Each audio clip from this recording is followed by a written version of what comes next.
Welcome to Beyond Tarot, a channel where we go beyond the tarot to do spiritual depth work using divination, channeling, symbolism, synchronicities, and archetypes. And in today's reading, we're going to be focusing on just that, synchronicities and repeating patterns. We're receiving a message from the asteroid Pallas Athena, which represents your creative intelligence, strategic planning, pattern recognition, and problem-solving abilities. Named after the Greek warrior goddess Athena of wisdom and craft, Pallas shows how you use your mind to overcome obstacles, fight for justice, and turn abstract ideas into tangible reality. Okay, so we're going to be looking at these patterns, giving you insights into how to connect the dots, or perhaps these messages will be parts of the puzzle that you will be using later. We've got the three groups as usual to choose from today. Group number 1, number 2, and number 3.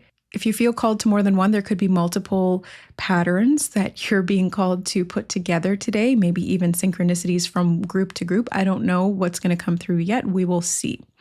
Make your selection and use the timestamps below to jump ahead to your chosen reading or readings, and we'll see you there. All right. Hi, group number 1. Welcome to your reading. We're getting messages from Pallas Athena today. And I'm hearing the word strategy right away, which is what Athena, the goddess, and also the asteroid Pallas Athena represent. So you guys are formulating a plan. I'm seeing a scene in Dexter's laboratory when I'm hearing chalking things up and back to basics, but I'm seeing a scene where Dexter's in the laboratory writing on either the chalkboard or a whiteboard, and he's formulating a plan, or he's using a formula to create some kind of game. Yeah, I'm seeing game plans. Okay. I want to figure out what this game plan is. So let's get into some cards for you. What is the game plan for group number 1? Temperance. Something about a final closing. I'm hearing final countdown. Something about the third stage of development, and I'm being shown a rocket counting down 5, 4, 3, 2, 1, blast off. Something about astrophysics is coming up, and then you have the Hermit. It feels like you've been alone in the laboratory, either training for this or calculating this, trying to understand this. Feels like it's been a very solitary process. I keep being brought back to these flashes, I'm seeing underscores, of Dexter in the laboratory. And I mean Dexter's laboratory like the kids show, not Dexter the murderer. So there's something about you being alone in your lab, trying to figure something out. Facts and figures. Something about a stolen weight I just heard as well. And the Isis statue is standing out to me. It almost looks like a counterbalance for some reason at this point. And I'm seeing a fulcrum, which is like the center, the pivot or the axis on which the scales balance. Okay, you also have the 8 of Pentacles here. Back to the drawing board or figuring something out once again. It feels like you've completed several stages of this plan. Again, I keep hearing game plan. It's something about a game plan. I'm also seeing a game hen right now in my mind's eye. Like a chicken, a brown chicken. And 7 of Cups. 7 of Cups. Spirit just said, what do you need to be fascinated by? And they're showing me being fascination driving your motivations, or allowing something that you are fascinated by to drive you into action. I'm being shown the Chariot pulling forward or pulling you forward. And there's something here about movement and being able to formulate a plan on how that movement's going to take place. And it's not like you're inventing the wheel here, group number 1. Although it will require a lot of, I'm hearing the word stasis, it will require a lot of dedication and understanding. It feels like you don't have to start from scratch, although you may be going back to the drawing board with something and simplifying in a certain way. So it's kind of like you're not inventing the wheel, but you may be reinventing it in a certain way. And so you're taking it back to its basic form and finding a way to use it that works for the strategy that you're trying to have here. And it could be to do with your work or something that you're very, very passionate about. Okay. Ace of Swords, I'm hearing eureka moment, and there's something about an epiphany or a download that comes to you in the night, something that happens when you're sleeping. And I'm seeing this as the pivotal or crux moment for you. This is where something shifts, or it shifts the axis of your knowledge. I'm hearing the word contemplation, and they're showing me weighing up two sides again, like two plates. Four of Pentacles. Look at his quizzical eye. There's something about the intensity at which you perceive things, group number one. I feel like you're the type of person who likes to hone in on the finite details, but you're also open to a broad spectrum of information, and that's what you need. If you're not already like that, then those are the skills or traits that you need to harbor, or you need to enhance, because it's going to help you to understand what steps are necessary to get towards this goal. I'm still not clear on what the goal is, but it's something that you're fascinated by, or that fascination leads you in the direction of that. And I'm hearing supplant or supplement. I can't tell what they said. Eight of Swords. Okay, this could be in terms of working towards mental freedom. And I'm hearing strategy again. It's like a strategy to be able to break free, or to get out of some kind of a rut of thinking, or a physical rut. It almost, I'm seeing again a scientist in the laboratory. I was drawn to the Temperance card and this one smoking cup, and I was shown somebody in a scientific lab, not Dexter's lab anymore, but it's like almost like a biology lab or a chemical lab, and somebody mixing different vials, different little, potions, almost alchemical or alchemist, but modern day, like a scientist in a white lab coat. And they've got all these little tubes and chemicals that are running around, and smoke coming out from the little, whatever you call those, like the vials. So chemistry, it's like you're working on understanding the mixtures, how things come together, what reactions they have, what acts as a catalyst. And there's different stages of this development. And I'm seeing you tweaking it or tinkering with it. You're like trying to figure out what the best recipe is. And this is a game changer. I'm hearing this is a game changer. That's part of the game plan, is to allow yourself the time or the space or the alone time or isolation that's needed to be able to figure this out. 10 of Cups. You're going to get that. And it's like you fulfill, I'm hearing purpose and destiny. It fulfills you because this is, again, something that you're fascinated by, and it won't leave you alone, or you can't leave it alone. And so you end up being able to fill all of these cups. Spirit said introspection. 3 of Wands. And then I just heard sending it out into the world. Okay, so the introspection time is necessary because you are, in a way, I almost want to say perfecting something, but the goal is not perfection. It's more so understanding. The goal here is to understand, what is the equation that works? What is the thing that produces the result that you are looking for, that you're seeking? And then once you've completed that, it's almost like you publish a paper on it, metaphorically speaking, or maybe literally, who knows? But there's something here about you proving your own hypothesis and then being able to share that with the world. I'm hearing the word denote. 7 of Wands. And it looks like the people, look at these, all of these little creatures representing kind of like the masses or collective consciousness in some way. Feels like it may be against this scientific work that you're doing. And maybe that's why you felt like you need to hide it, because they won't understand, or they'll be rallying against you, or all up in arms. And maybe this is the pattern that you're working to break free from.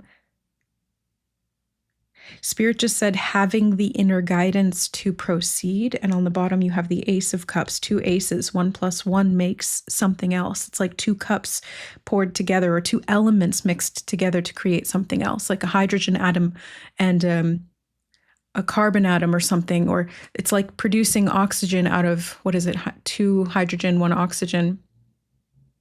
Producing water, I should say. And then the Ace of Pentacles on the split. Holy shit. Okay, so three aces.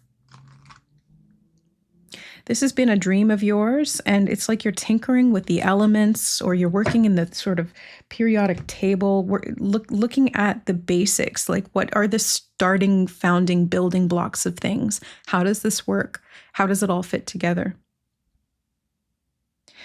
Spirit just said something about back against the wall. If you feel like your back is against the wall on something here, what is the answer? They're saying prioritize, and they're showing me a squeegee. I don't know what that means, but they said the word prioritize, and then they showed me like a squeegee, you know, the type that you do clean a window with.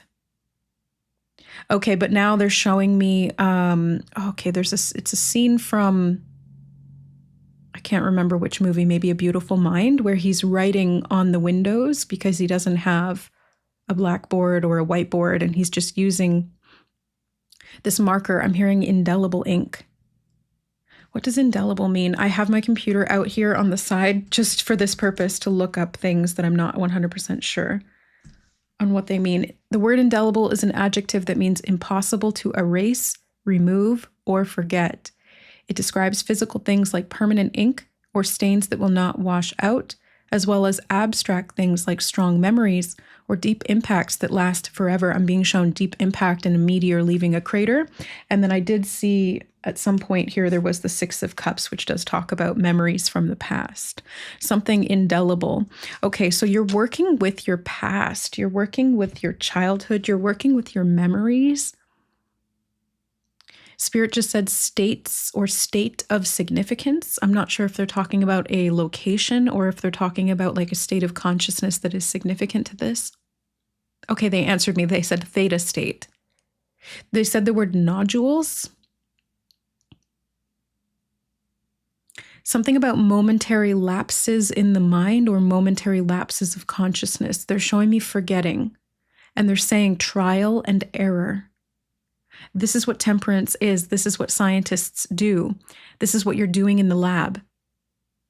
And I'm being shown like back again to the pen and pad, back to basics, starting over. I'm being shown going to university, learning something new, taking notes, trying to put things together. So you're studying, you're learning, you're slowly deepening your understanding of something. And Spirit just said the word prioritizing. They're showing me somebody lying in bed. So prioritizing downtime can be very helpful for this because your greatest insights will come when you least expect it. That's what they're showing me, because they're giving me examples of like when they said the apple doesn't fall far, and they're showing me Isaac Newton, and they're showing me Einstein, and they're showing me like all of these other inventors or like deep thinkers or geniuses who are going in and out of sleep, because they're showing them to me like they're sleeping on the couch and waking themselves up with certain ideas or realizations. Spirit just said the word confluence. Let me look that one up as well. Confluence meaning. Confluence means a coming together or flowing together of two or more things. That's what temperance is as well. It mostly literally describes the place where two rivers meet and blend into one stream, but it also is used as a metaphor for ideas, events, or groups uniting. Additionally, it is the name of a popular team workspace and collaboration software. Oh, okay, interesting. So it's like these two streams of consciousness meet. And the way that those waters mix together or don't mix together gives you information here. So I really want you, this is coming from Spirit, thank you. We really want you to pay attention to your dream state, the bridge between wakefulness and unconsciousness or sleep. And they're showing me that that's that fulcrum point. Oh, okay, that's the fulcrum point. It's between wake and sleep.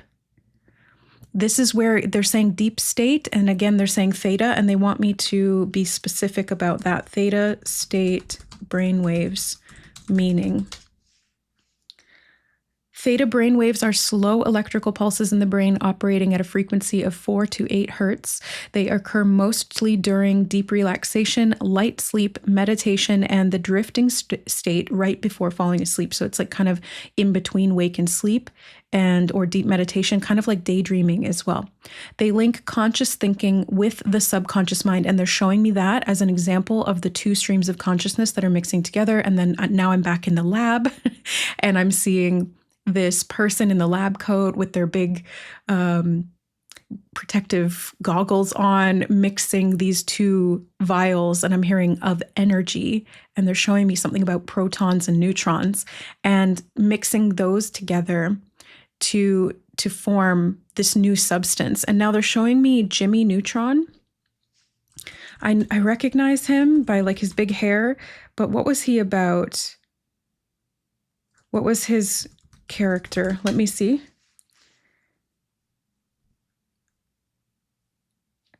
James Isaac Neutron. Okay, so it's again Isaac Newton. Jimmy Neutron is the main character of Jimmy Neutron. He's a smart 10-year-old boy with a huge IQ of 210 who lives in Retroville, Six of Cups, and builds crazy science inventions that often go wrong. Okay. But that's the scientific process. I'm hearing meeting the needs. It's like you've tried and failed at many things, and that's good. Because this is this reintegration, they're saying. And they're showing me reorienting something. It's like reorienting the fulcrum point so that these two paths of consciousness meet in the middle. And it's like you've tried and failed at things because you were operating from the consciousness. They're saying one less density, something about one less density. And it's like they're showing me removing one molecule and it changes the entire reaction. So maybe there's one very subtle force working in your life that's been operating at either a subconscious level or at a conscious level. I'm not quite sure. Maybe we'll find out. But it's like you've got to rearrange things in a particular way. And the Spirit just said this denotes the change. So it's not even the reaction that creates the change. It's the act of removing one small subtle force. They're pointing me to the Seven of Cups in regard to that. And this can be a card of daydreaming. They said playing with the mind.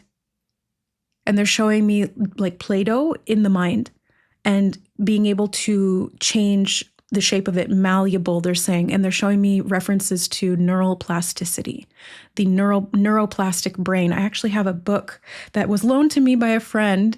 I'm hearing the name Heather, but it was loaned to me by my friend Rachel. I want to show it to you. Okay. For whatever reason, I cannot find it in this moment. It's around here somewhere, but my office is a bit of a mess. And, that's the sign of a true genius is that things are messy. But I did find some books that Spirit called me to show to you guys or to recommend. This one I have not read, so I don't know what it's about, but it's called God's Brain. And apparently it's by Lionel Tiger, Michael McGuire. Okay, so that's number one that they showed me. I have to read it. This one, A Brief History of Time by Stephen Hawking. I have read this one, and it definitely expanded my mind a lot. Then we also have Biogeometry Signatures by Ibrahim Karim, PhD, and also The Highly Sensitive Person, another PhD. That was what stood out to me. Again, this is I'm hearing story. This is a reading about patterns and pattern recognition, and they're showing me all of these things to do with highly educated minds, highly educated people, geniuses, high IQs, inventors, inventions, scientists, all of that. And there's something here about doing that in terms of working with consciousness. So this group, you guys are the intellects. You guys are here to make changes to something. And I'm hearing new denominations, and they're showing me dimensions, wormholes, and portals. So definitely a good place to start would be A Brief History of Time, because that does talk about black holes and such things. Okay, so very, very interesting. And then I was as I went to sit back down, I was guided to look over at the computer again. And the name of one of Jimmy Neutron's friends stood out to me. It's Cindy Vortex, Jimmy's smart classmate and rival who shares a hidden mutual crush. Interesting. Yeah, so vortex, spirals, Fibonacci sequence, golden ratio. These are the types of things that are being recommended to invest into. I don't know why I wanted to say it like that, invest into. It's like paying attention, investing with your time, with your focus. You guys may be Okay, you guys might be pulled all over the place in terms of what you're interested in. They're showing me something about like a scattered mind or a scattered brain. And they're giving me a reference to how Einstein once lost a really big check that he won for something because he placed it in a book as a bookmark and then forgot about it. So there's something about maybe like neurodivergence or a scattered brain because there's so many areas that you want to hyperfocus into. And the question is not whether you are able to focus, it's what is lighting you up. That's what Spirit's telling me. And they're showing me a light bulb over the head. Again, a eureka moment, an epiphany. And they're saying, follow the juice. Follow the juice. So what gives you juice, meaning like what gives you life or vital force energy, I think. Now, the other thing that they just said was the word illiterate, which is being unable to read. And they're showing me like a lot of people on the planet are illiterate in the language of spirit. And this is kind of like what you are studying. And that's why the reference to the hermit is coming up, because it's kind of like being a literal hermit going off and studying in a cave or in a university on a mountaintop in olden times, you know, when you'd be concerned with the cosmology or the energy or the spiritual doctrines. And there's something about this dedication, almost working towards it like a monk or a priest or priestess, to be able to ascertain the higher dimensional states of consciousness. And they're showing me this triangle or this peak that comes to its apex up above the crown, about 10 centimeters above the head. Actually, what chakra is that? Maybe it's the soul star chakra? Chakra 10 centimeters above head. Because they're showing it to me like it's the epiphany zone, and that's where the light bulb is. All that Google's saying is the seventh chakra, the crown chakra, traditionally located at the top of the head, but frequently visualized or described as expanding an inch or several centimeters, even up to 10 to 30 centimeters above the physical head. It acts as a receiver for universal and divine consciousness.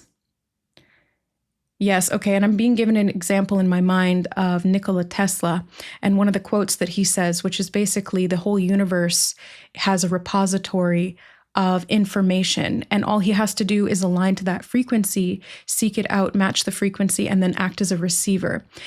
And Spirit's saying the word teleprompter, and they're saying split up the word, and they're showing me examples of brain telepathy and a prompt, like a narrative prompt, something that sparks your interest or gets your imagination going. And then now they're showing me a zooming race car. Okay, let's get some charms.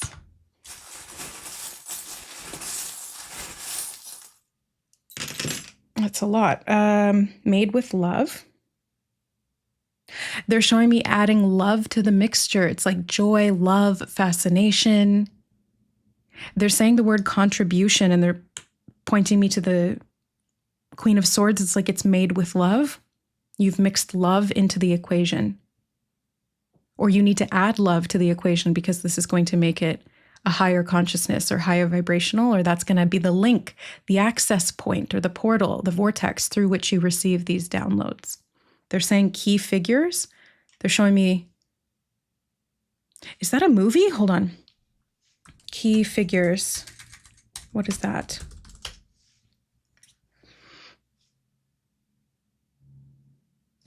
It says key figures can mean either important people central to an event or organization, or the main numerical metrics and data points used to measure business or financial performance. But it's reminding me of a movie for some reason. I can't remember. Hold on. I'm just going to put in movie and see what comes up. Hidden Figures. That's the one I was thinking of. It's a movie about 3 Black women who work for NASA in the, I think it was like the 1960s. And they were brilliant mathematicians who calculated flight trajectories for Project Mercury in the 1969 Apollo 11. So Apollo could be significant here. Mercury, Hermes could be significant here. These are realms of prophecy and thought. I'm hearing the word meticulous and matriculation. Doesn't matriculate mean to graduate to a higher level? Yes, you guys are graduating to a higher level of consciousness. Yeah, okay. So there's three key figures in that movie in Hidden Figures. Katherine Johnson, she's the mathematician who worked on Flight Trajectories. Dorothy Vaughan, who was a mathematician and acting supervisor who transitioned herself and her team into the new era of computer programming. And then Mary Jackson, a mathematician who fought legal segregation to take engineering classes and become NASA's first Black female engineer. So there's something here that you're doing, and I'm hearing the word compartmentalized. They're showing me a glove box in a car, but then the car turned into like this flying vehicle, almost like a rocket ship, like a flying car.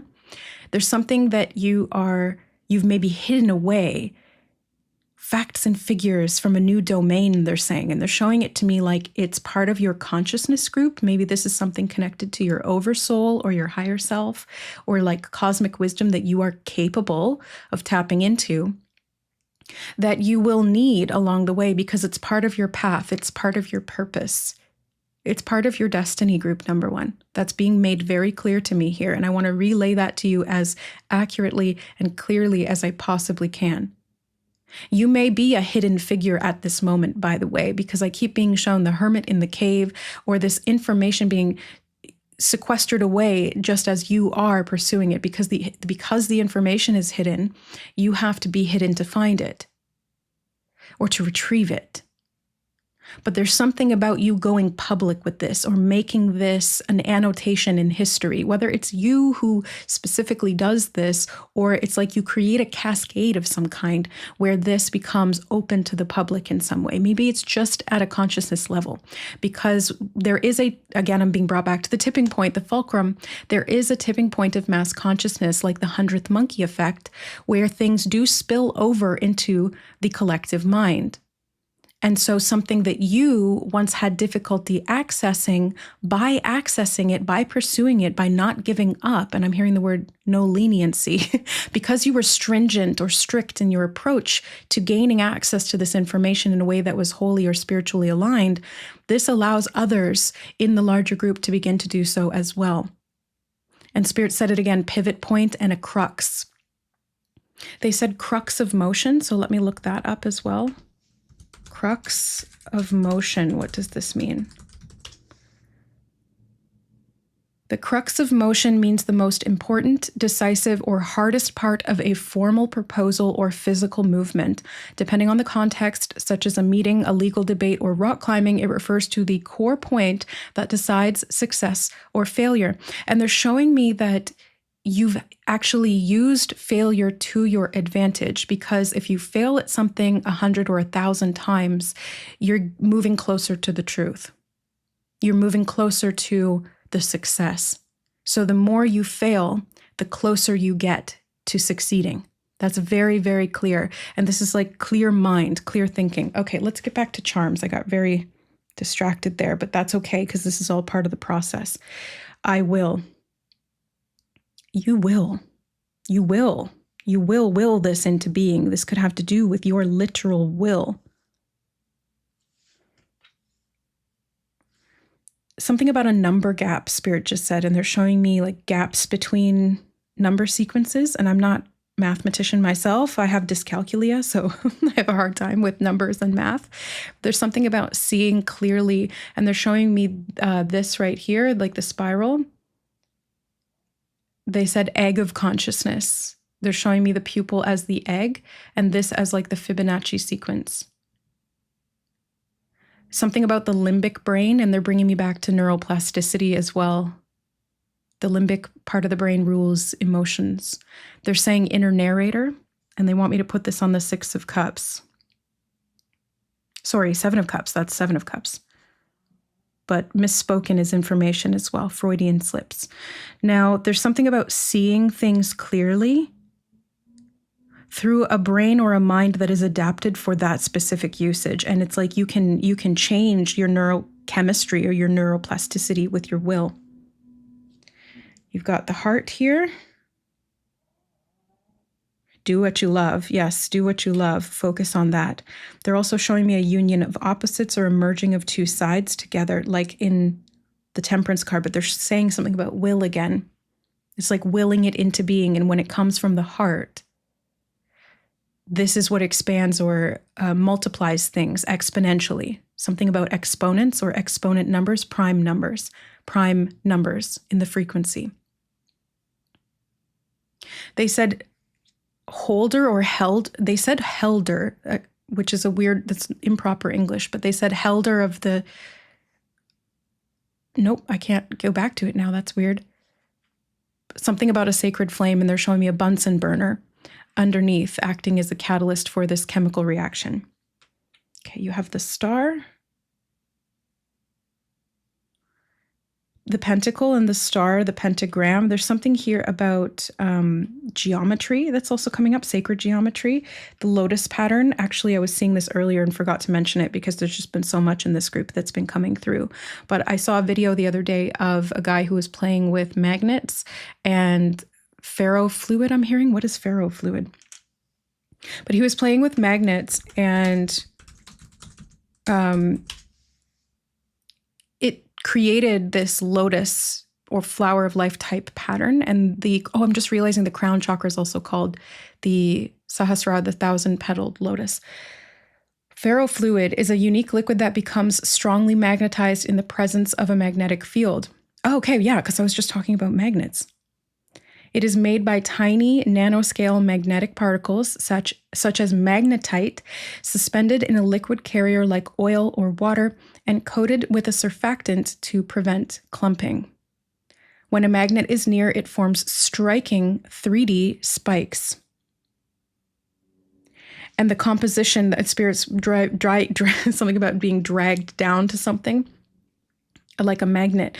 But the composition is roughly 5% magnetic solid particles, 10% surfactant, and 85% liquid carrier. So again, I feel like you guys are perfecting the recipe. Like what are the, I'm hearing quantifying the rule, something about mean factors, like the mean or median, and finding the right combination. What is the right combination? And they're saying the word potential. Okay, yeah, so sacred geometry, magnets, magnetism. You have the purple or blue butterfly. They said the word chromosomes when I held that up. Chromosomes. And I want to put the butterfly between the Ace of Swords and the Temperance card. They're saying subtle forces. And something about the butterfly being able to see ultraviolet light. And they just said magnetic fields as well. I don't know if that's true. Can butterflies see magnetic fields? Let's look it up.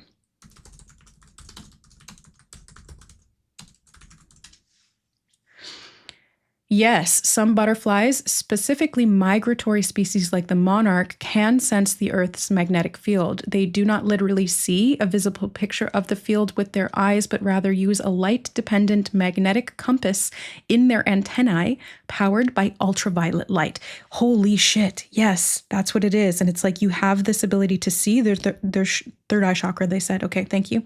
Pineal gland, pituitary, and thyroid. Those are all connected here, the butterfly shape of the thyroid. These three glands, and they're showing me again that's somehow connected to the limbic center of the brain.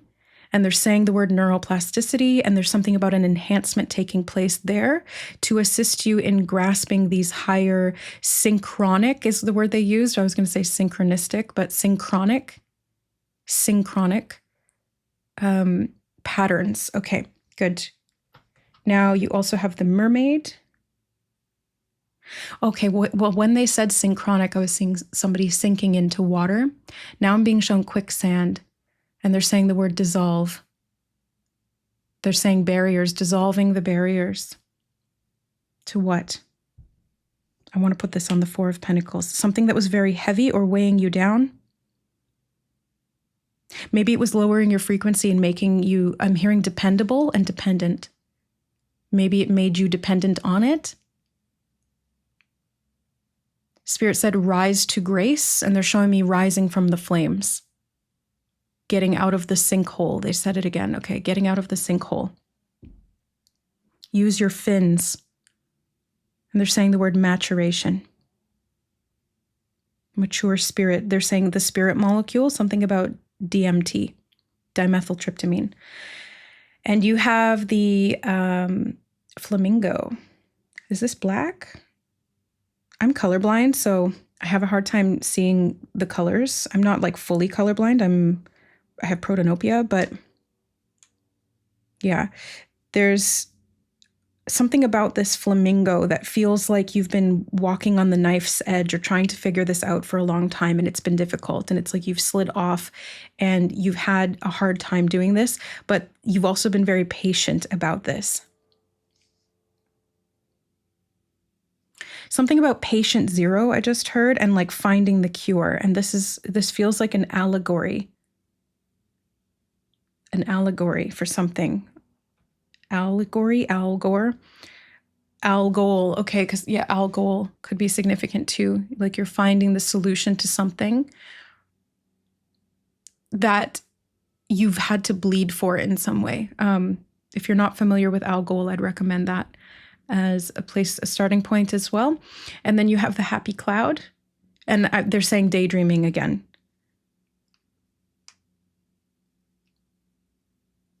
They said use your will to focus, and they're showing me not your human will, not your conscious will, but your higher self will. And when we use the higher self will to focus, we surrender. So it's actually the opposite of control, but it is a form of control. So we surrender to the higher self's will, and we allow ourselves to kind of be pulled wherever we need to look at, which is not always what the human ego wants to do.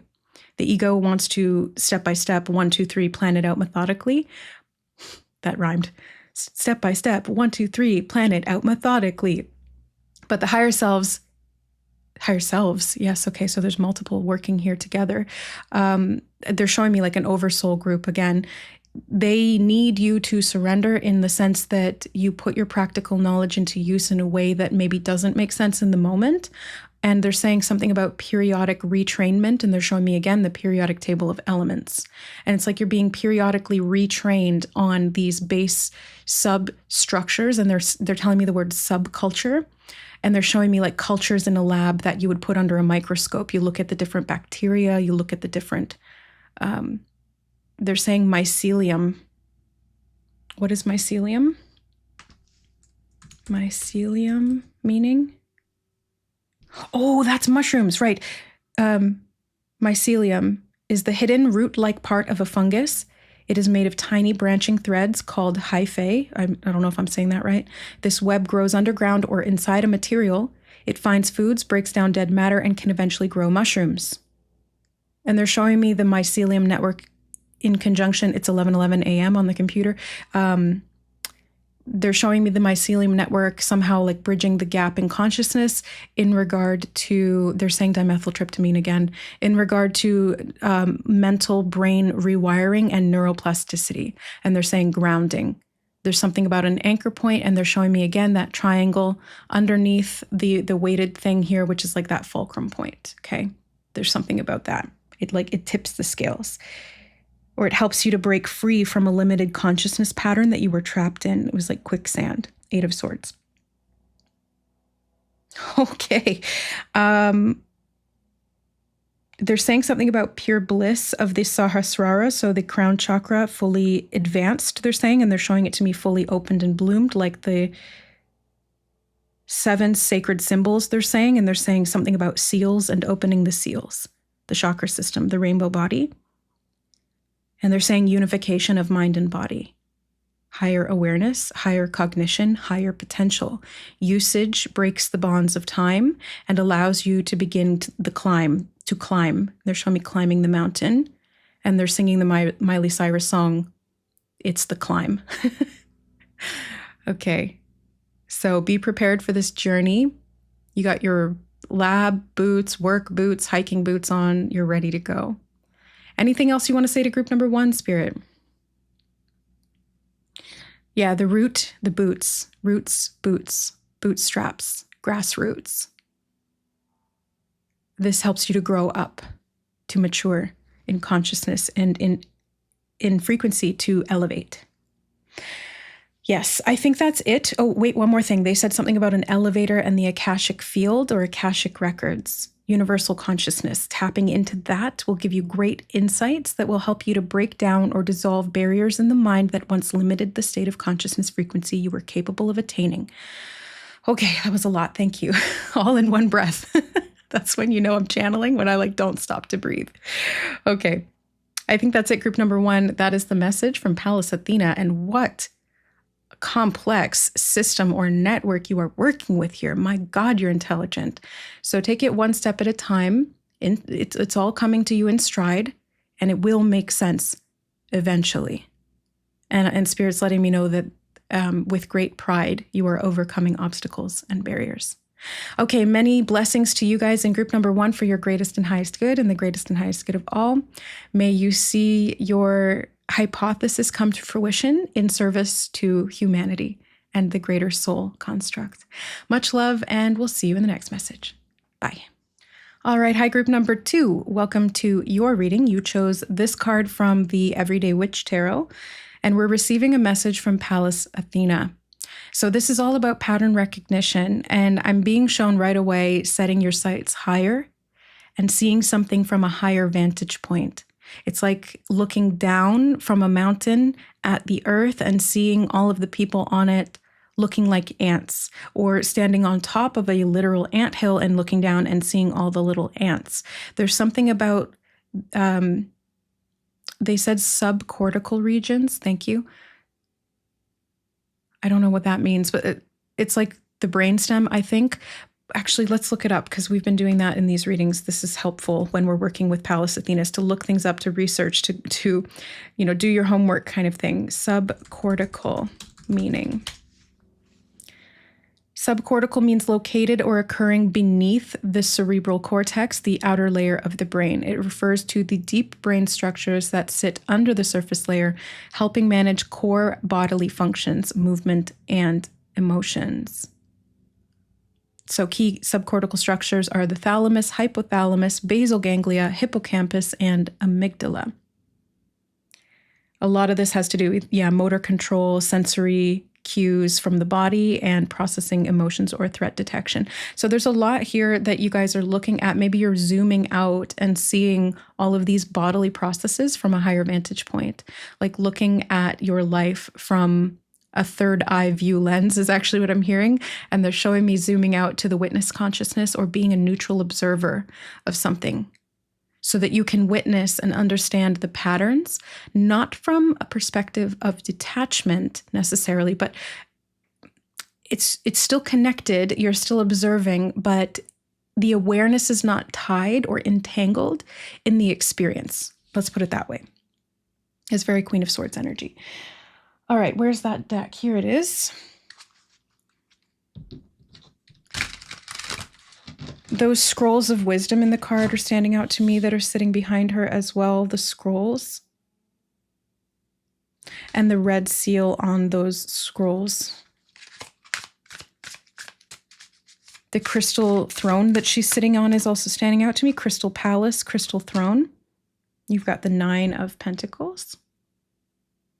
The broomsticks are also, there's always broomsticks in the Everyday Witch Tarot, but those are standing out to me. So there's something about, again, this elevated point of view. It's like flying the broom up and being able to look down, like being in a plane and looking out the window and seeing everything down there on the ground from this very elevated perspective. You know what it's from? The red seal is like root chakra, and the crystal palace is like the third eye. So it's like you're looking down at the body, the root chakra, the base, the body, from the third eye perspective, which is this very elevated state of consciousness. It's like God consciousness. Spirit said beyond duality. Now you have the 7 of Swords.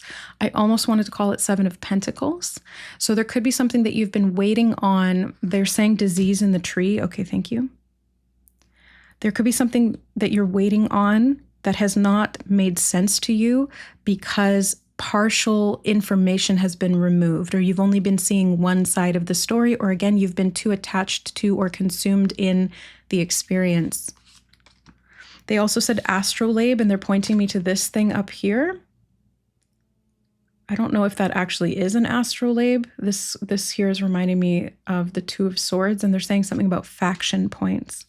There's the crest with the 2 of Swords and the tree, something about that. But they want me to look up the astrolabe. We also have the 4 of Cups here, and the fish and the keys are standing together. I'm hearing standing together, 8 of Swords. Let me look up astrolabe real quick.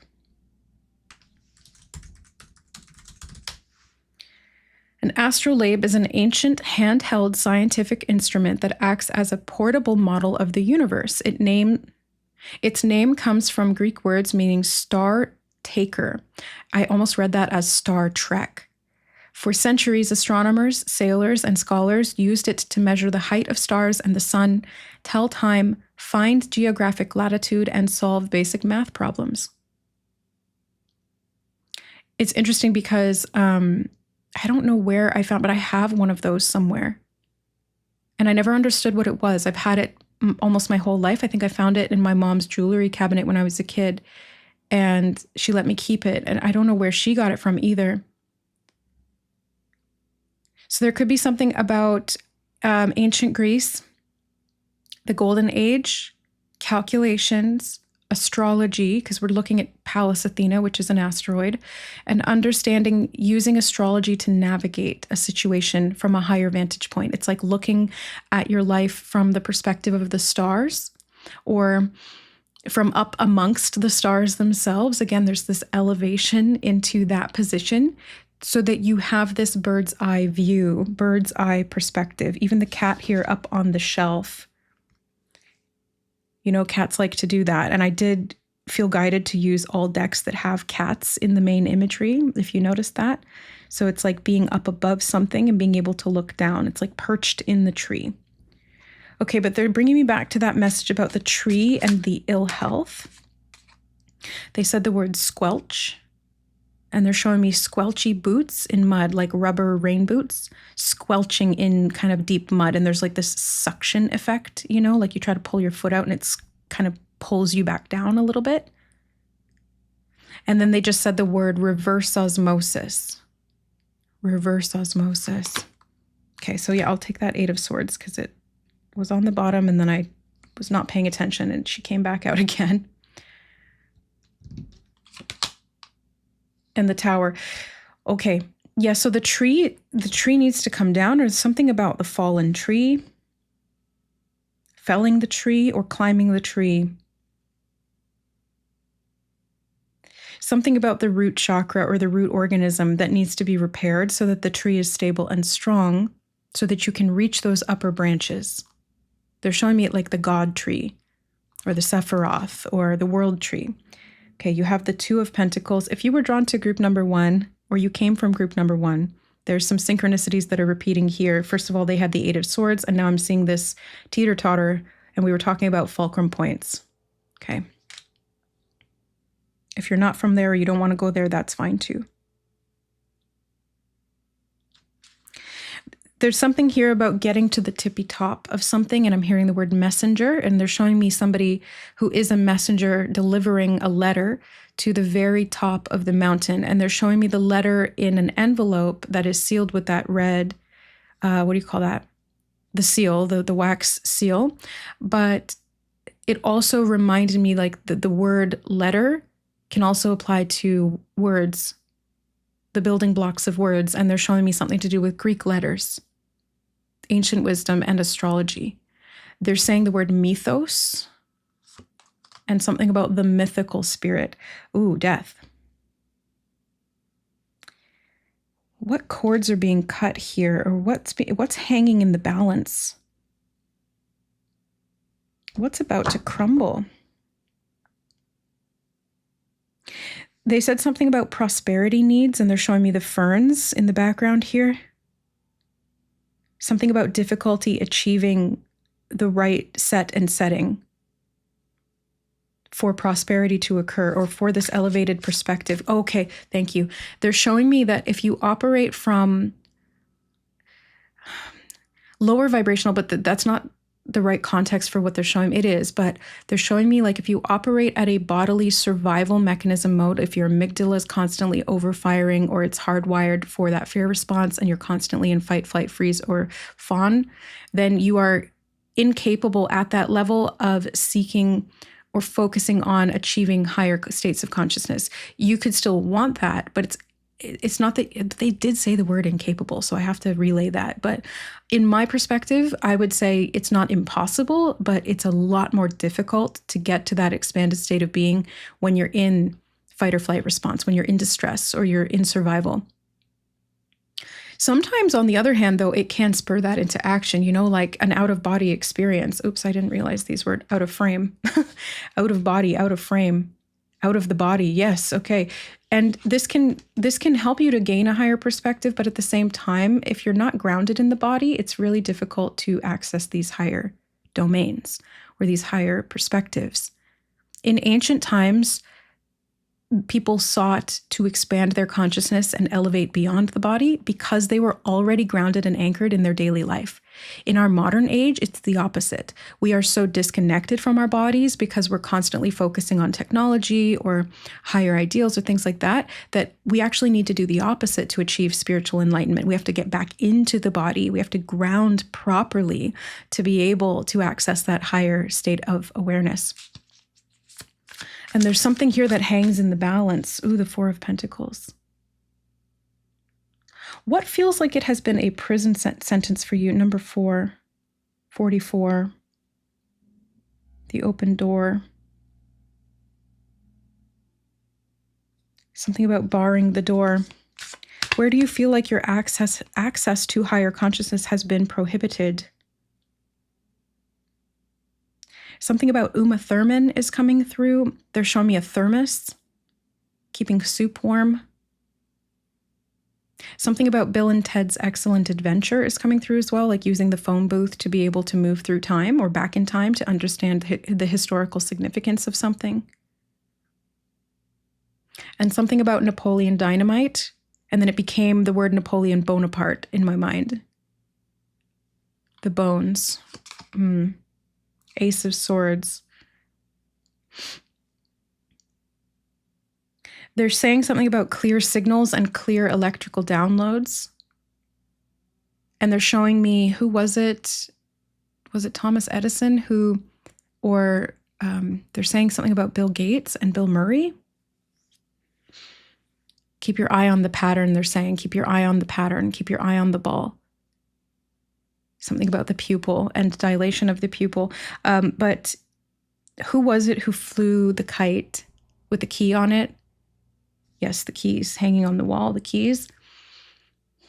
And discovered something to do with electricity, or they're saying transmutation right now as I'm speaking, and transmission. Transmutation and transmission. They said something about the keys to a disease, dis-ease, keys. Transmutation, transmission. And they're showing me the roots of the tree. Yes, something about derogatory and dig deeper. They're showing me digging. Okay, 4 of Wands. They said faithful servant, and they're showing me the higher mind aligned with the body. Thank you. The balloons are standing out to me in the background there. It's something about the tautness of the string being able to bring down information. But it's the way that it's anchored, and they're showing me, who was it? Benjamin Franklin, maybe, that held onto the kite. It's like it needs to be anchored to something. It needs to be grounded. Otherwise, the electricity doesn't come through. The signal doesn't come through. From the top of the mountain. 5 of Swords. Ooh, that's weird. Spirit said grief and glory. What? They're showing me something about offshoots, parachutes, and bamboo shoots. And something about a pair of shoes. Parachutes, pair of shoes. 3 of Swords. Okay, grief and glory. That's the 3 of Swords is grief. Deep grief. They said sequestered away in the mind. Deep anguish, find. And they're showing me restoring something to full value or full cognizance, or something about cogs in the wheel of the mind. Cognizant, consciousness. King of Pentacles. The grounding line, and they're saying something about the mooring line of a ship, which is what grounds it.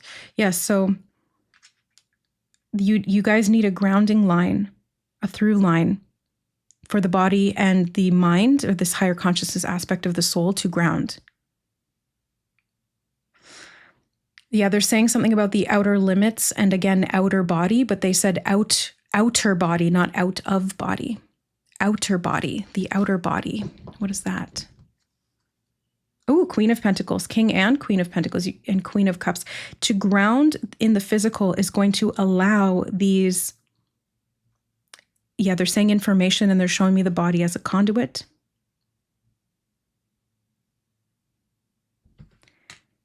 Something about placement, they just said.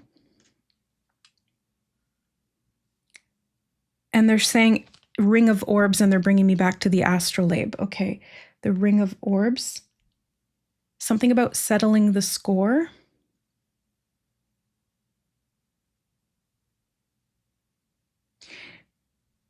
The journal, something about spilled ink in the journal.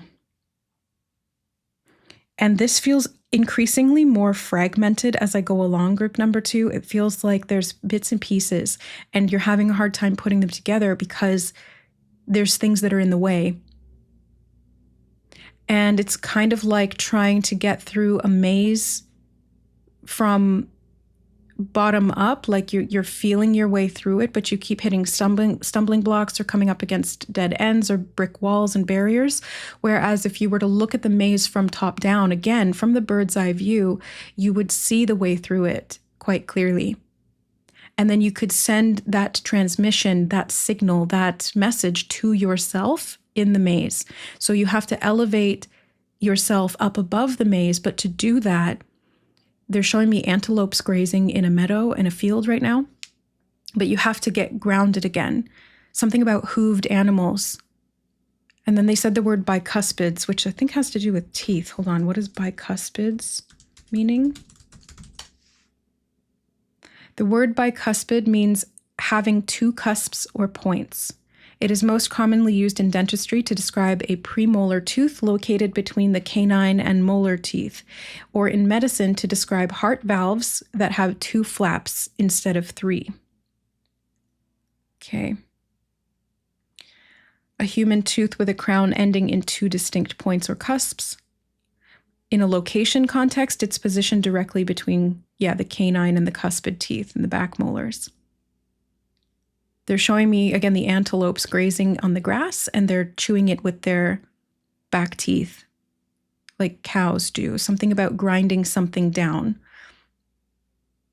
Yes, the function, it helps crush and grind food during chewing, acting as a transition between tearing and heavy grinding. Adult humans typically have 8 bicuspids total, 2 in each quadrant of the mouth.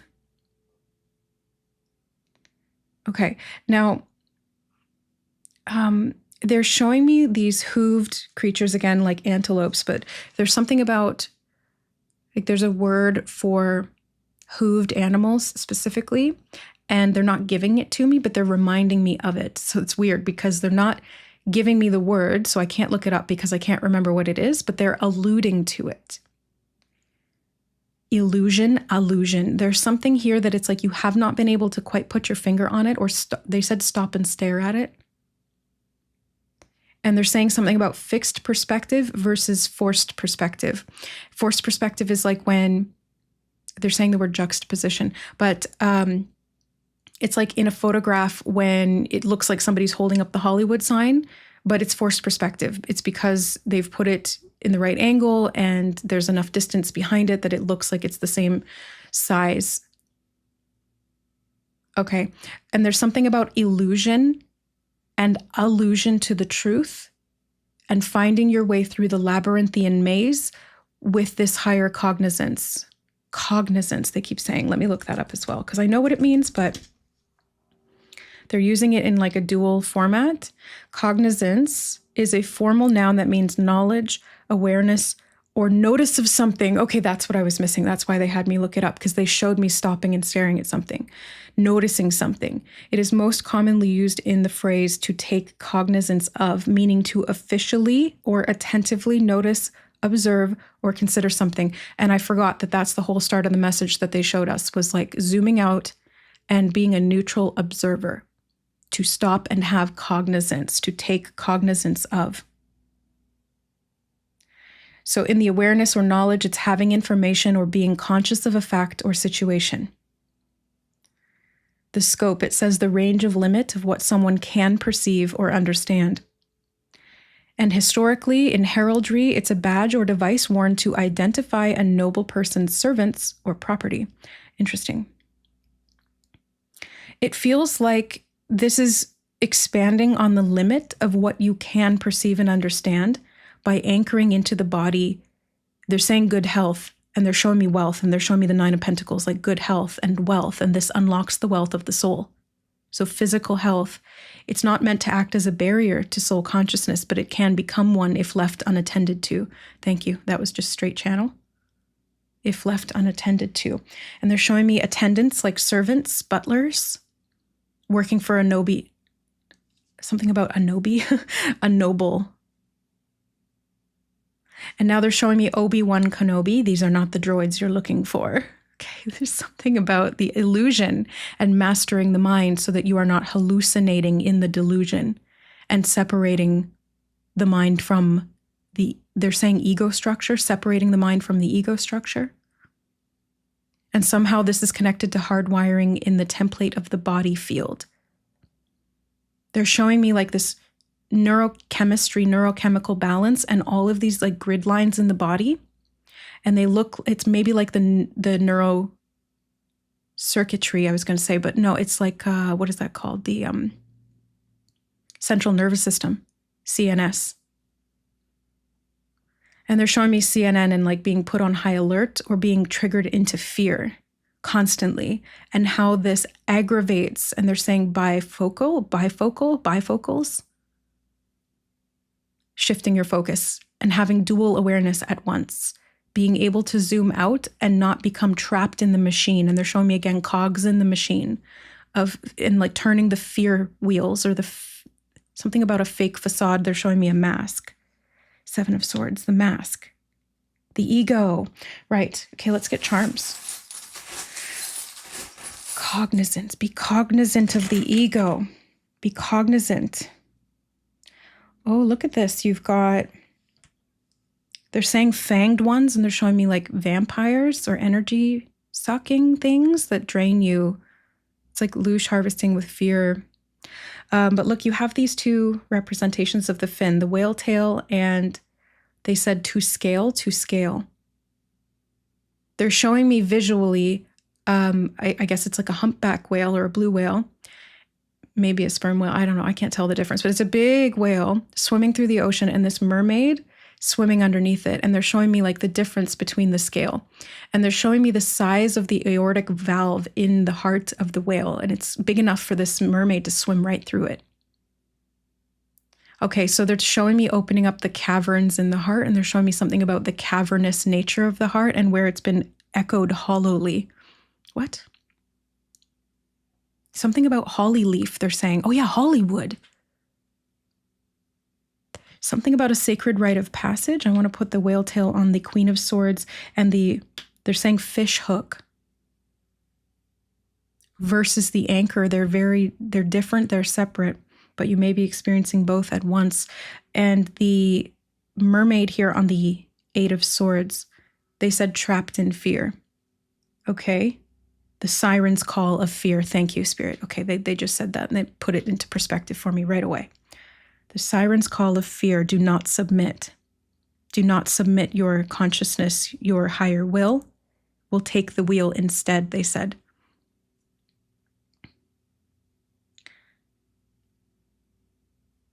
And what takes the wheel if fear is allowed to govern? They're saying in its stead, and something about being steadfast. Something about borrowers, the borrowers burrowing down. And underneath the ground, they're showing me an inner earth network. And something about a bold case, and they're showing me case files, like a detective. Interesting. Okay. Something about opening up more heart pathways, like empathy as a consciousness bridge. Thank you. Empathy as a consciousness bridge. You have the dragonfly.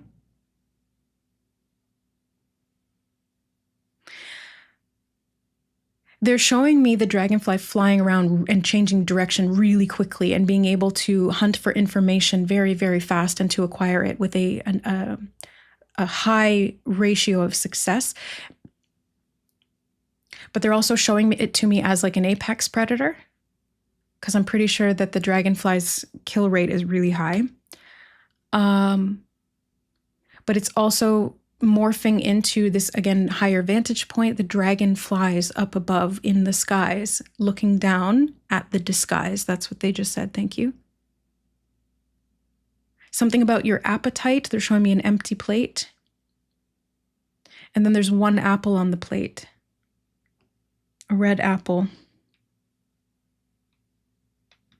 And they're saying the word aplum. Oh, you have the apples here in this tree, I just noticed, but the word aplum. And then I'm realizing that that can mean two things, and they're saying juxtaposition again. Right. So a plum can be a fruit, but a plum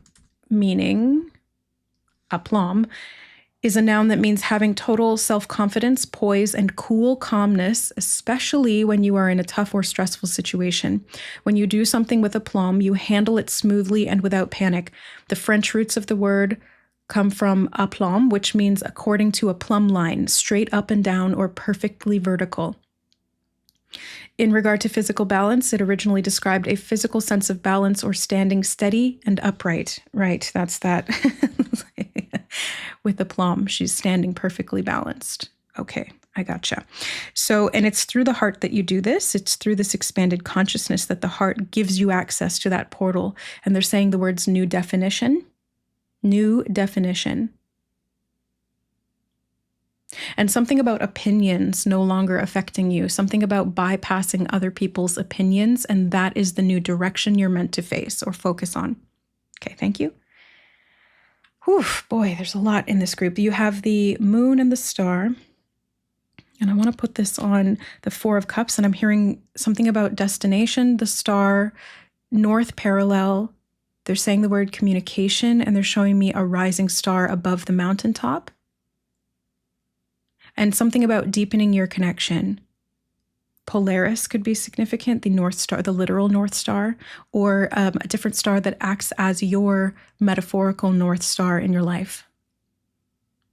They said North Bridge, and they're showing me this vertical axis line. Oops, sorry.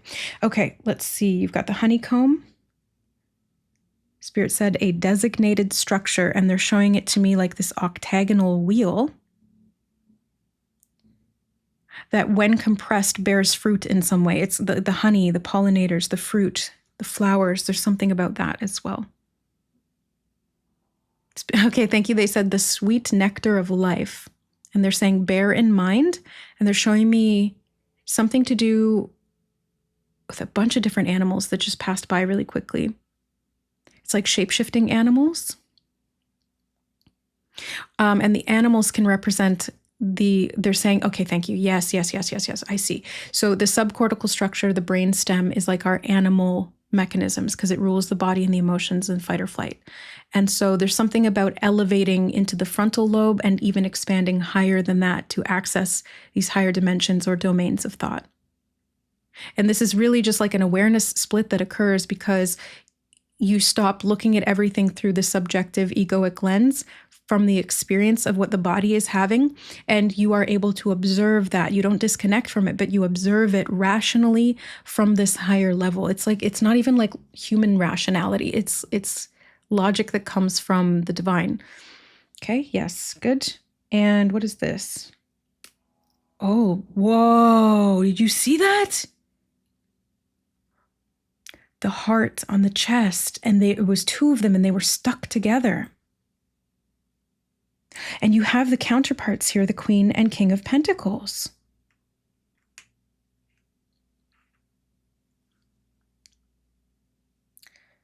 Okay, literally, Spirit just said, divest your contemplation. Sorry, can you repeat that? I lost it now.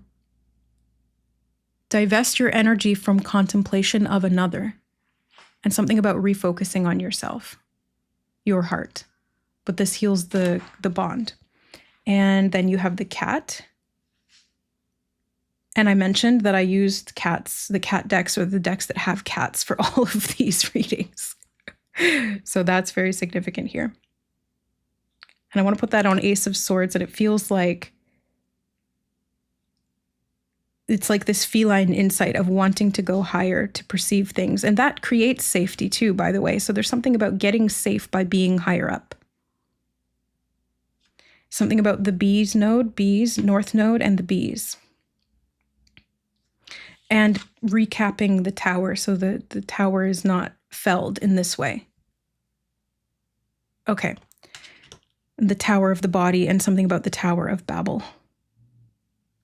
Balance, structure, creating harmony between these opposites, and the juxtaposition of awareness of both, dual simultaneous awareness, consciousness, masculine, feminine polarity, and the whale tail. Those are connected as well. Something about the shape of breath. And the chest, again, the chest.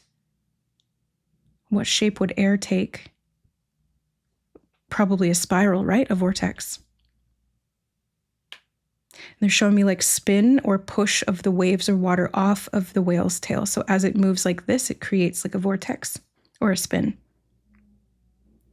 And this brings things full circle or back around. And they're showing me the astrolabe again, rotating.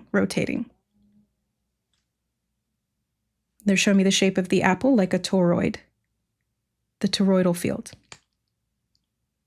And one last thing, we're just going to look up toroidal field, describe that.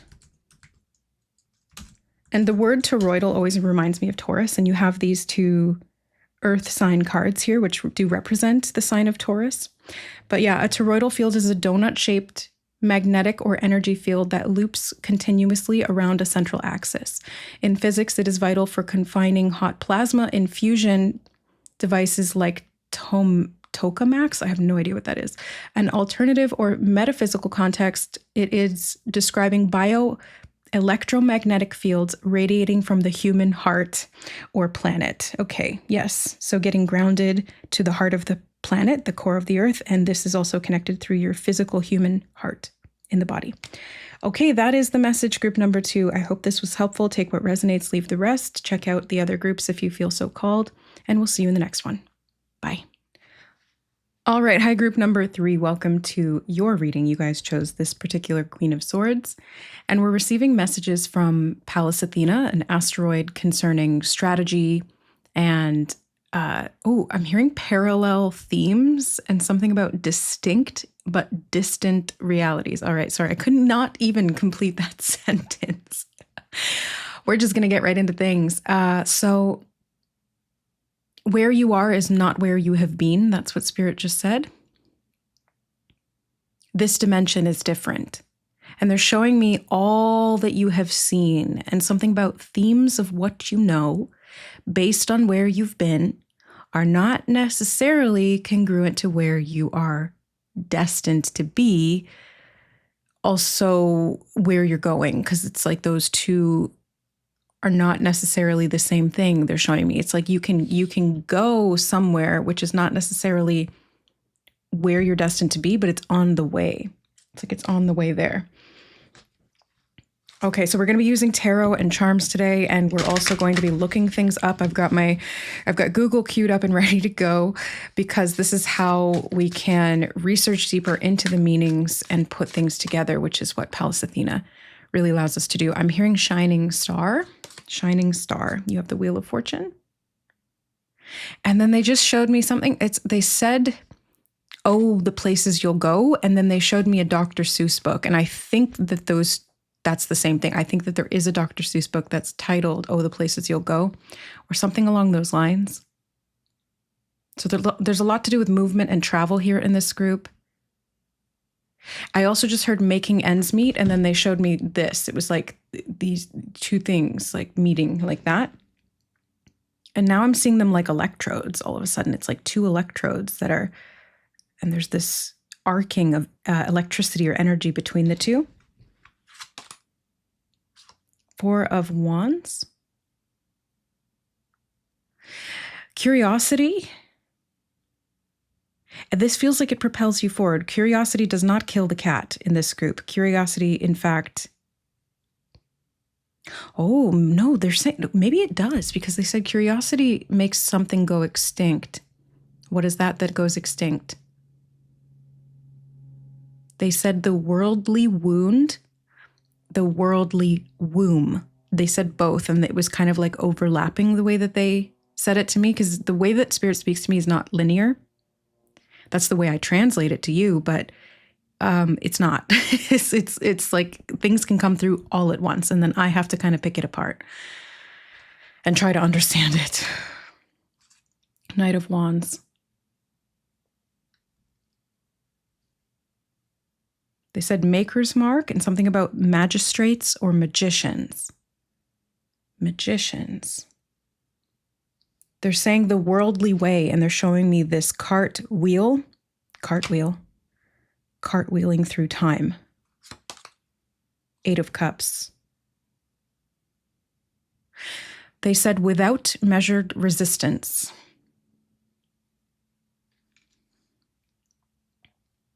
Oh, the places you'll go. Movement. Feels like you're constantly questing, group number 3. Like you have a lot of places that you need to see.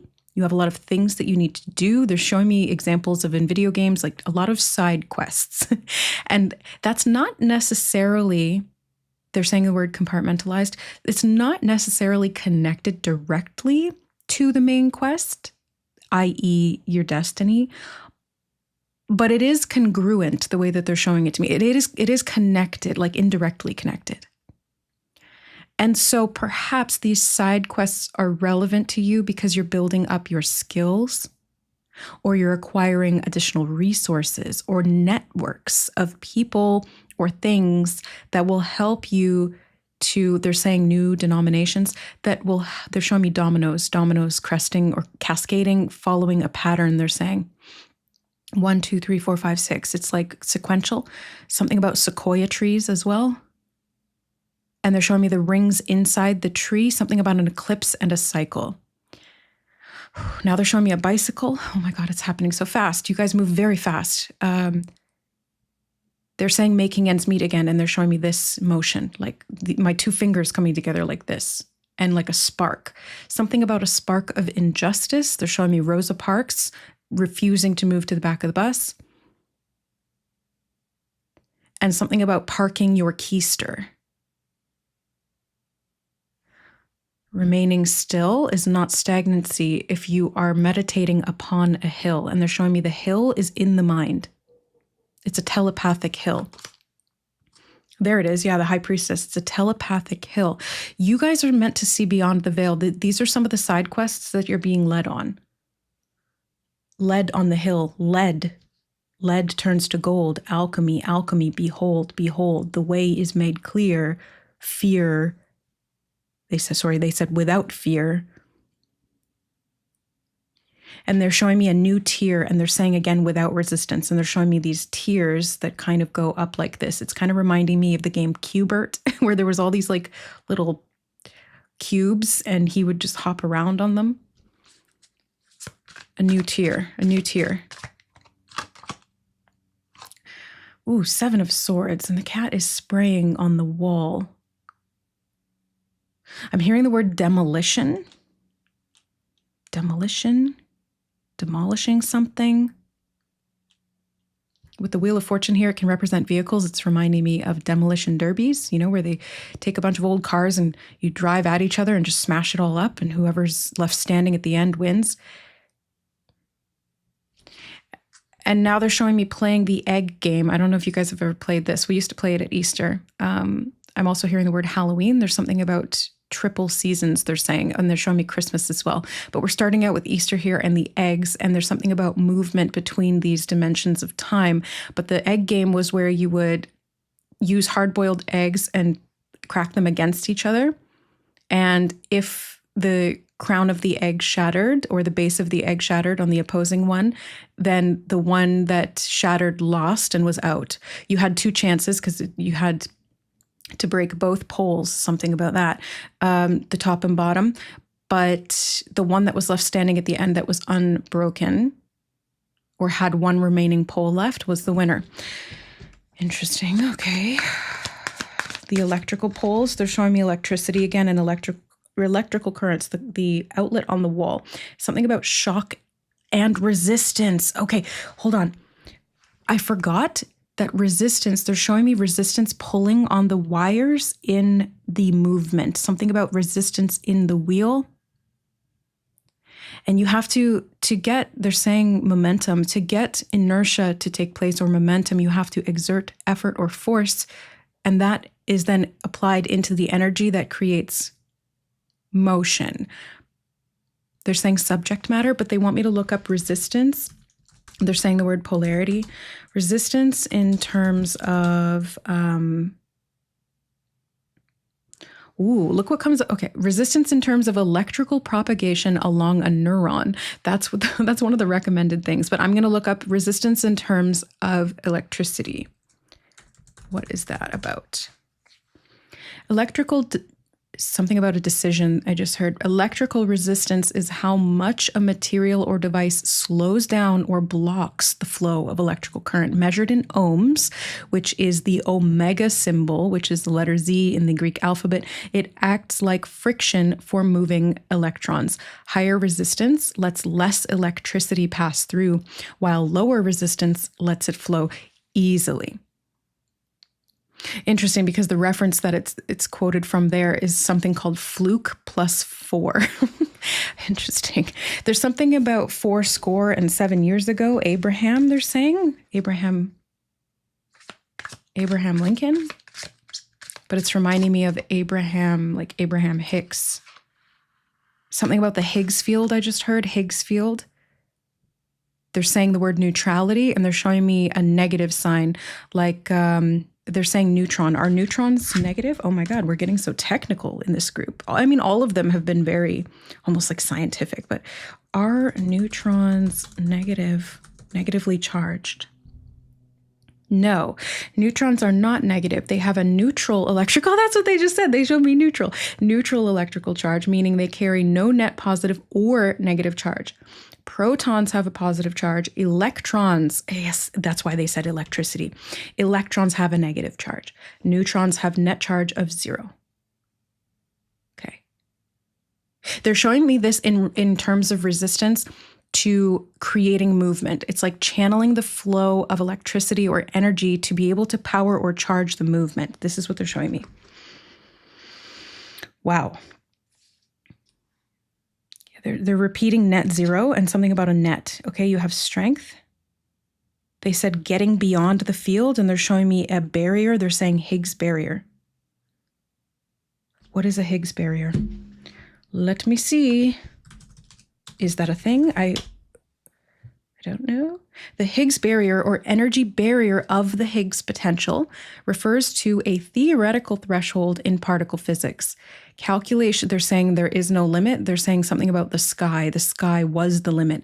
Calculations using the measured mass of the Higgs boson and top quark suggest our universe sits in a metastable false vacuum. An energetic barrier separates this state from something about a dream, a deeper true vacuum. They're showing me requiem for a dream, and they're saying through the dream, something about through the dream state, this is occurring. And they're saying electrical downloads, something about mass projection, and they're showing me like looking out of the eyes as if the eyes are projectors for this dream reality. It's like a holographic simulation or a matrix. This is what they're showing me. Oh my God, they said, move your mind, you move your location. Move your mind, you move your location. Something about dislocation, and they're showing me the armpit, which was weird. You can't dislocate your armpit, but there's something about the arm or the pit. They're saying navigation, and they're showing me a compass and the spinning wheel, the compass. Something about movement annotations. 5 of Cups. The grid. They're showing me the fence here, or the cage, the grid. They said, be bold. Strength, be bold. They said, in the face of the shift. And they're showing me a grid pattern on the face. 9 of Pentacles. Oh my God, 9 of Pentacles. And I'm being zoomed in on they said fairy chicken. What is a fairy chicken? Is it like a smaller chicken? Do I look that up? Fairy chicken? A fairy chicken usually refers to a fairy egg, also called a wind witch or fart egg. Fart, sorry. An unusually tiny miniature chicken egg, often laid without a yolk.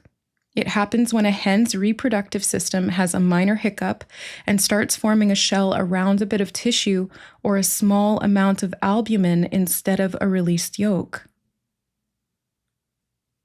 What? The yolk. They said better days ahead, and they're showing me a horizon, navigating upon the horizon line. They're showing me the vertical axis and the horizontal axis being the basis of which you navigate. You have to prioritize the reorientation so that you can navigate appropriately or correctly. And there's something about correcting the digits. And there's something about math and time that they're showing me. And it's like the horizon. They're showing me the sun moving steadily on the horizon line. That's interesting. It's like it's going back and forth. So the horizon is here. They're showing me the sun like this, and they're showing it to me like it's moving back and forth like this.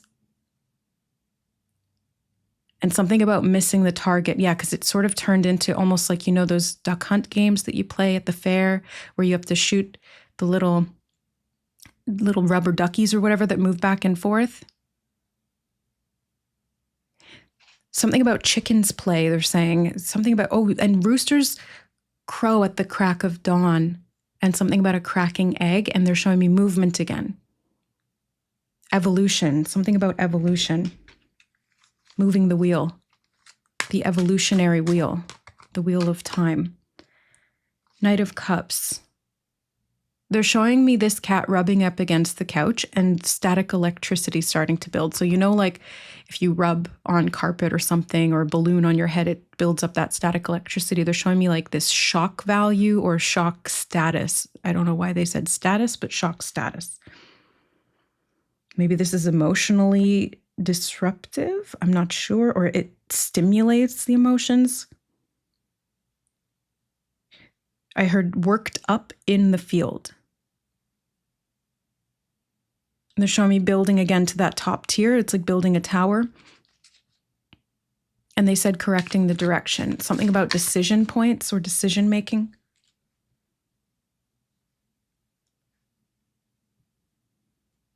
They said a decision to spray is neutral. And I'm not sure what context they mean that in. Like what spray what? They're showing me a water hose and something about a mist setting on a garden hose. Those ones that you can click like this to get a different, like you pulse or jet or stream. And then it's like mist setting. Clicking into place. The Chariot. I think I misspoke earlier and said that the wheel was the chariot, because it was reminding me of that with this wagon. But now we have the chariot. Okay. What? Spirit said coming down from your deposition.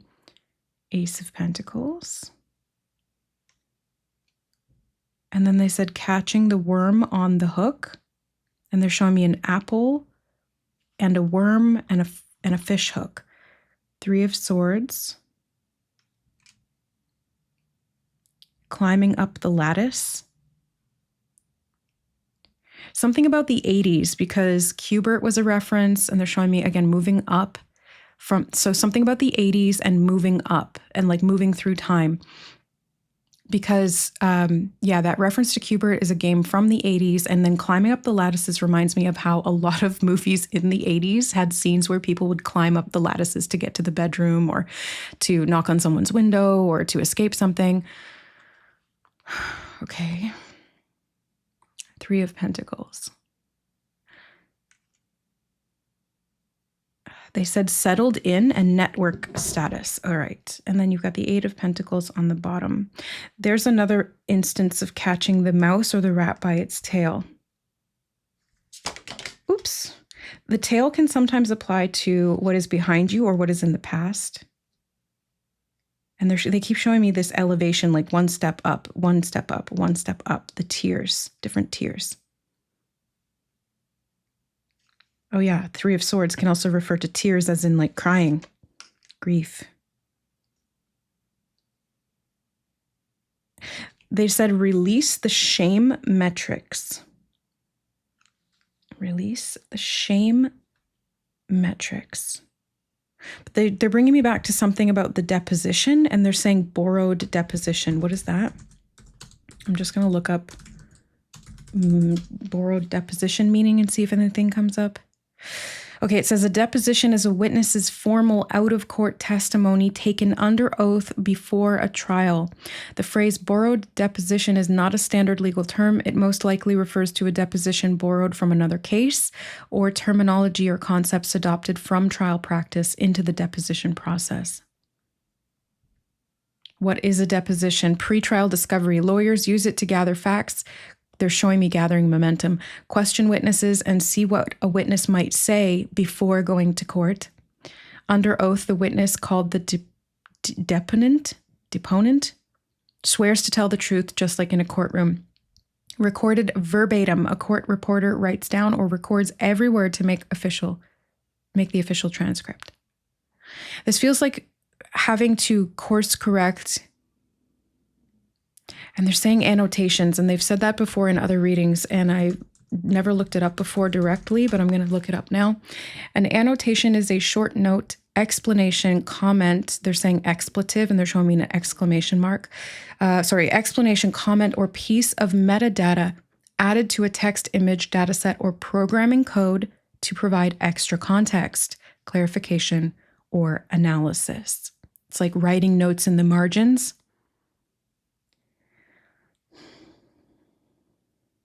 Okay, data labeling, metadata tags, special code markers used in languages that give instructions or extra details to the compiler or framework without changing how the main code runs. And in law, the statute notes explanatory notes added to a legal code that summarizes relevant court rulings and precedent cases. So there's something here. I don't know how this all fits together. This is part of the process of working with Pallas Athena, is having to kind of like look at all the puzzle pieces and dig deeper, read between the lines, and then put them together. And there's something here that's happening at like the base structure when it comes to the electromagnetic field and time and how you move through dimensions based on, I don't know if it's like your physical body and your mind or like the conjunction between those two. And there's something connected here in regard to astrology as well, so because the way they're showing it to me is like this big matrix or fabulous work, fabric that connects everything. And all of this is woven together. They're pointing me to the monarch butterfly landing daintily on this cat's paw, the cat's claw. And they said it will be better next time. I'm not sure what that's referring to. But I know that sometimes the monarch butterfly can have to do with migration, perception, and in a lower base sense, it can also have to do with trauma, like the fractured mind. Okay. Oh yeah, and I just got my attention pulled over to the side here where this one oracle card, you're the only group in this reading set that are getting an oracle card, because the other ones we just used, the patterns, spirit, the cards, and charms, which we will get still.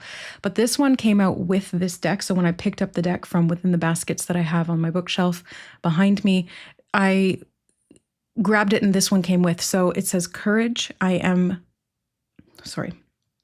need a second. What's going on?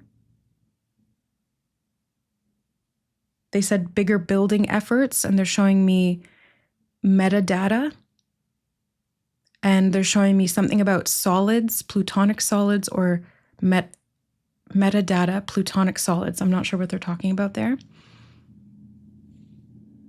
They said put it to the side, put this one to the side and look up plutonic solids. Okay, give me one sec, Spirit, thank you. Plutonic solids meaning. Oh, I was saying it wrong. Platonic. A platonic solid is a 3D shape where every face is the exact same, regular polygon, and the exact same number of faces meet at every corner. Oh yeah, they're showing me the grid pattern on the face again. Something about a tetrahedron. Oh, that's the first thing. I could not see that on the main screen. They said it in my head, and then I scrolled down, and the first thing that it says, the 5 types, the first one is tetrahedron. 4 faces made of triangles. 3 triangles meet at each corner. The next one is the cube, the hexahedron, then they're saying octagon, octahedron, dodecahedron, and icosahedron. So this is named after the ancient Greek philosopher Plato. Plato wrote about these shapes in his work Timaeus. He guessed that the 4 basic elements of the world were made of them: fire, tetrahedron; earth, cube; air, octahedron; and water, icosahedron, plus the universe. They're saying univerts, something about subversion of a rule, plus the universe itself, dodecahedron. They are showing me the planet Pluto, though, so I was mispronouncing that for a reason. Pluto and Plato. And they're saying Pluto subverts. Pluto subverts. I don't know if anything is going to come up with that, but in astrology, Pluto subverts meaning by tearing down superficial truths, hidden structures, and rigid definitions to force profound psychological transformation. Named after the god of the underworld, Pluto acts from beneath the surface, overturning what is established to reveal raw, often uncomfortable realities. Stripping the surface veneer, Pluto explodes. I didn't mean to say that. They're showing me Uranus now. Something about a trajectory and time, and they're showing me like how the planets are crusting in their orbit, and they're going to meet up in one definition. I don't know what that means, but they're showing that's what they said. That's what they're showing me. Okay, so stripping surface veneer, Pluto exposes the rot beneath stable looking systems. It exposes hidden motives, power dynamics, control struggles, and manipulation. Challenging dogma. It's about outdated beliefs and rules, how they lose their validity under Pluto's pressure. And it forces evolution. Death of the old identity makes space for truth. Deep psychogogic, they're saying. And they're showing me the river master of the river Styx. Who's that? Charon. And they're showing me something about carrion and vultures. So there's themes of death because Charon was, they're saying subtle forces, and Pluto does rule death as well in the tarot. It's connected to the death card. And the underworld, right, okay. But Charon was the portal between the realm of the living and the land of the dead, the underworld. And you had to pay the toll. Something about Greek nodes, they're saying, and shifts. What are the Greek nodes? Okay, and then the last thing it says here is rebirth and renewal, deep psychological shifts. It turns conscious spheres. It says unconscious, but there's some kind of conscious spheres here.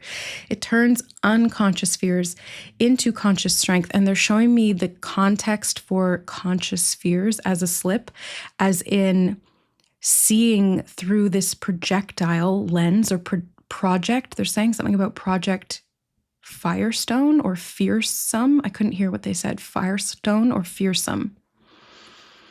They're showing me a rock that's on fire. So I think Firestone.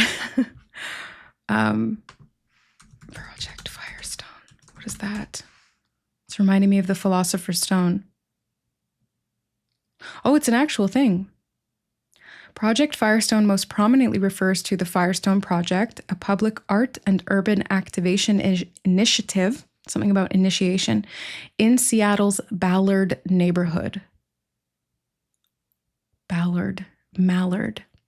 Ducks and chickens, fowl,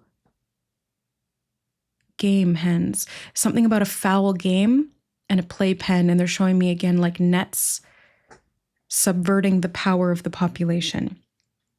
Okay, let's go back to courage and strength. I am stronger than fear and bigger than doubt. I am light and I remain light. I trust in God and stand tall before the tests of life. I grow and become wiser through every challenge. I am a being of new life.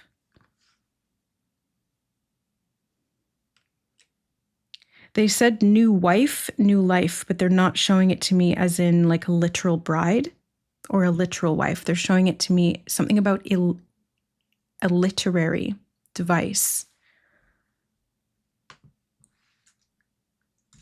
Wife. I don't know. Oh my God, when I typed in wife, I didn't type anything else, just the word wife. And one of the first things that comes up is wife of Hades. Hades ruled the underworld, and that's Hades is connected to Pluto. The wife of Hades was Persephone. Spirit just said subverted the matrix, and they're showing me Hades dragging Persephone down to hell. Right, okay, and that changed the seasons. That's what created the seasons. That's the cycle of the wheel, the shifts of the seasons. That's time. Hades dragged Persephone down to hell. They said the bulletproof notion, something about the motion of the ocean, Neptune, or the word notion turned into annotation and nation. They're saying soothe the soul, something about a soother for a baby. And they're showing me, again, like this, they're saying basket case. They're showing me the cradle. What was being held in there? The basket on the river Euphrates, they said. Hold on. What is that? Basket on the river Euphrates.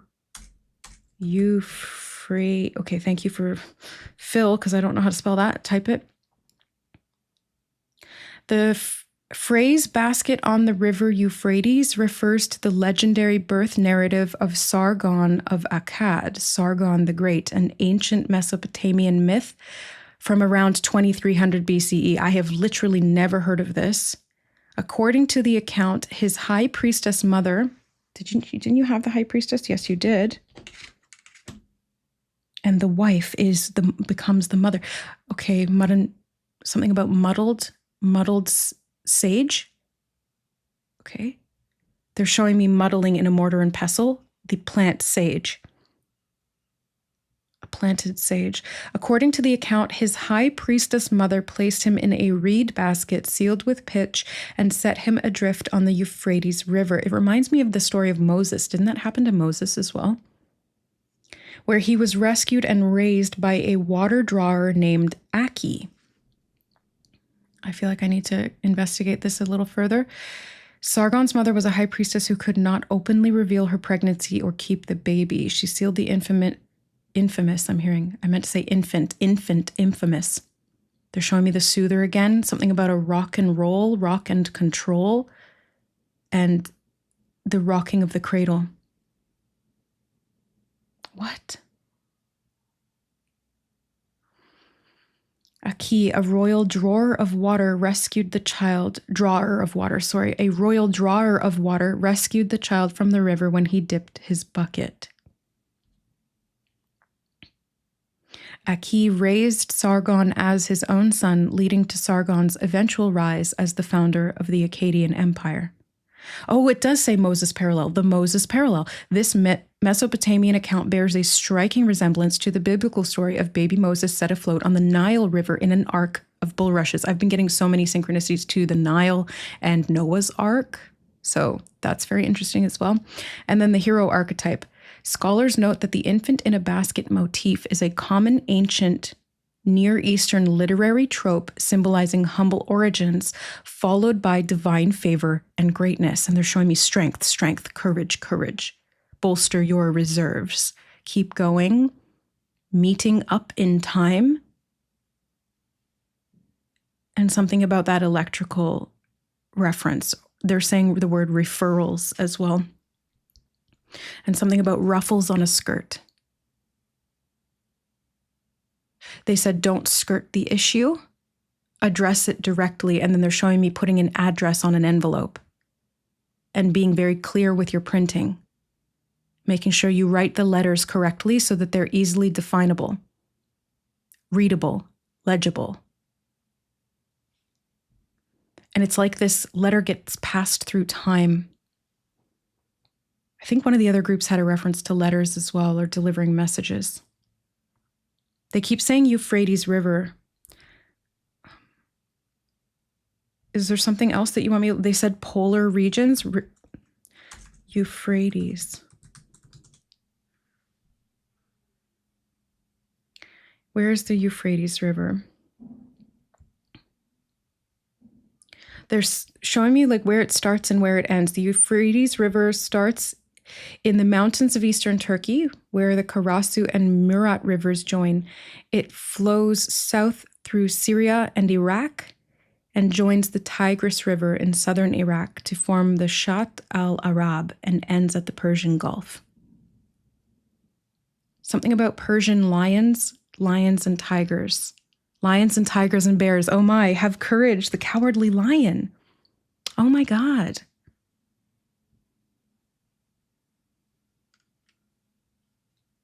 Spirit said patterns of fear meeting the needs. And they're showing me the letter T standing out in all of those words. And it's like forming the cross. Something about a cross to bear versus the Southern Cross. Oh, the Southern Cross. That's constellation.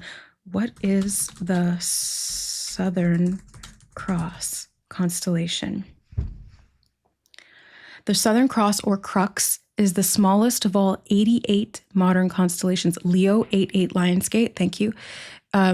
Spanning the Milky Way in the southern hemisphere. It features 4 bright stars forming a distinct cross shape used widely for celestial navigation and featured on multiple national flags.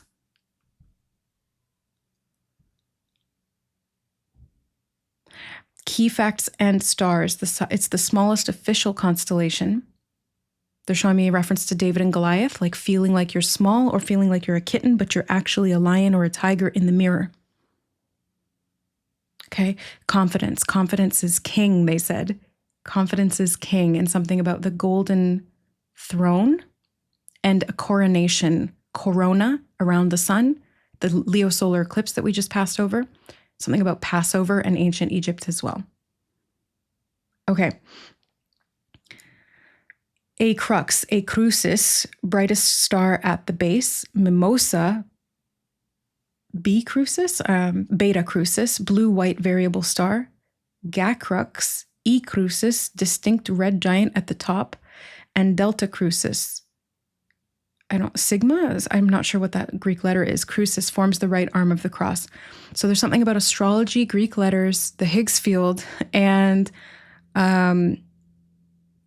there was something else that they just showed me. Right, thank you. They're reminding me again. They showed me a reference to Superman and Supergirl and how they need particular suns to be able to charge up. So for example, the yellow sun gives them superpowers, whereas the red sun makes them mortal or human or fallible in this way, and then the green sun can kill them. So there's something about, they're saying orange and variable. They're showing me the sacral chakra. They're saying below the Higgs field. What's below the Higgs field? They're showing me like dark ocean. It's kind of reminding me of dark matter or antimatter. But I don't know enough about science which I'm just kind of making a guess here based on what I'm being shown. They're showing me sailboats in the dark ocean and a whole fleet of them migrating together. They're showing me migratory birds leading the way, something about distinction between the air parallels and the water movement or the currents in the water. And they're showing me time currents, current events, or like currents in time, almost like waves in time. And then they said the spiral nature of the density, and my stomach just started to really hurt for some reason. Ow. Oh God, I feel like I want to throw up. That was really disorienting. Courage. The seat of fear can be found below, they're saying. Something about the river Styx is coming back up again. And the Euphrates. There's something about where the Euphrates meets the river Styx. I don't think it literally does, but is the river Styx a real river? the sacral map, they said, and the sacral chakra is the water element. The solar plexus, solar Higgs field, they're saying. The solar plexus chakra is fire element. So water and fire element mixing together. They're saying something about a barren desert and batched Styx river Styx. Okay. In Greek mythology, the river Styx is a fabled boundary river that separates the world of the living from the underworld, Hades. Yes, we know that. Okay, thank you. It is personified as a powerful goddess, the daughter of Oceanus and Tethys, and serves as the ultimate unbreakable witness to the sacred, but I said it with a T again, sacred oaths of the gods. And they're showing me boundary lines and barriers. And something about tea, grinding up and making tea. What does this mean? The river wraps around the underworld multiple times, forming a clear divide between life and death. The ferryman, newly dead souls must cross its dark waters on a boat guided by Charon. The coin. Families of the deceased traditionally placed a small coin, an obol, in or on the mouth of the dead body to pay Charon's fare. Sometimes they would also put it on the eyes. In Greek tradition, unburied souls, those who, given no proper burial or lacking a coin, were left stranded to wander the shoreline for a century. Guarded gates, the mantras 3, something about France is coming through. Montrez France, something about fancy pants. Oh my God. This is so richly, deeply encoded, group 3, deeply, deeply encoded. The monstrous 3-headed dog Cerberus stood watch near its banks to trap the dead inside. And they're showing me a trap door, like the Fluffy, the guard dog of the Philosopher's Stone in Harry Potter, sitting on top of they're saying the third door. Okay, so maybe that's solar plexus because that's the third, they're saying third entry point. And they're saying third time field. So there's something about 3 time fields that they're showing me. And I don't know if they're talking about it literally as the solar plexus chakra or that energy center as a projection for reality that becomes like a template for time. It's the third door. They're showing an opening season to me, the 4 of Swords, they're saying. So something about being able to rest and reconnect to this, to build or bolster reserves of energy needed to courageously act as a movement force. And they're showing me like getting over the apex of something, like Sisyphus rolling the boulder up the hill and finally getting it to the apex or the top of the mountain and being able to crest over it. And then there's gaining of momentum on the other side.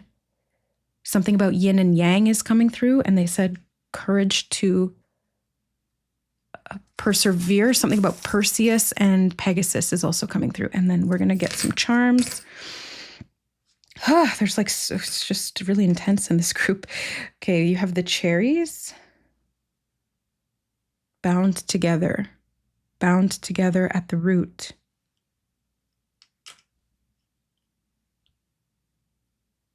Sorry, I got interrupted there. Bound together at the root or bound together at the apex? No, but the cherries are connected at the top, not at the bottom. North and south. The eye in the bones. They said messenger again, and I want to put that on High Priestess. There's something about seeing through the illusion or through the veil, beyond the veil. Being able to see a better way through time. That's what they said. Thank you. And the whale. Cetus is, they said, it sounded like Cetus or Cygnus. I think Cygnus is the constellation of the swan, which is like the Northern Cross. And then Cetus is the whale, the wisdom keeper. And they're also showing me a reference to Jonah and the whale and being in the belly of the beast, the Knight of Cups. They're saying swimming in the fear. Okay. Look at these 2 owls, one silver, one gold, sitting side by side, and they're both pointing in the same direction. They're pointing their bottom, the root, to the High Priestess. Where does the other side point? To strength. Okay. So the strength to be able to see in the dark, that's what these two owls represent. These are wisdom keepers as well. 1 silver, 1 gold. What do they hold, Spirit? Something about Ceros? Spirit said, what do they hold? Oof, big pitch change in my right ear. What's in the center? Like little gumballs. The rainbow body, the chakra system, maybe? I'm not sure what's being held in the chakra system. Ace of Pentacles and 3 of Pentacles. They're showing me migratory birds again. It's like birds of a feather, birds of a feather flocking together, and something about fluttering wings.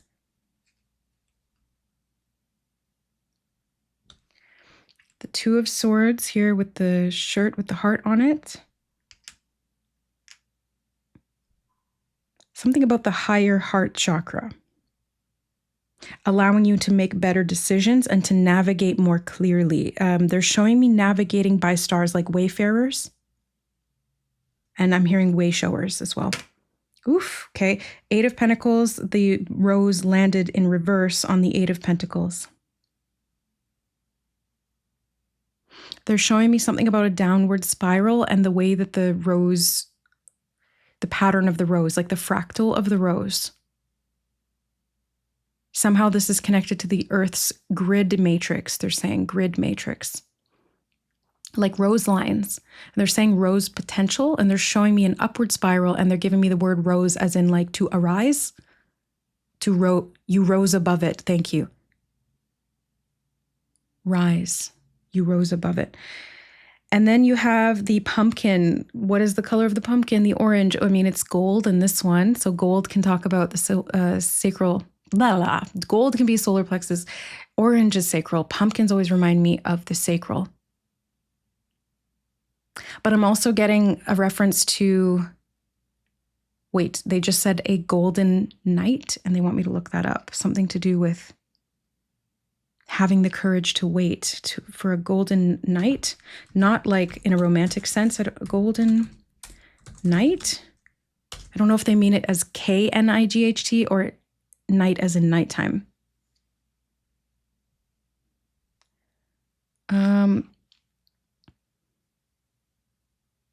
Clash Royale is the only thing that comes up in reference to Golden Knight, and it says Golden Knight is a champion card that's unlocked from the Executioner's Kitchen, Arena 16.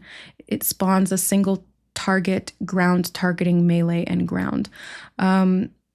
Okay, there's also a reference to the Vegas Golden Knights, like Las Vegas.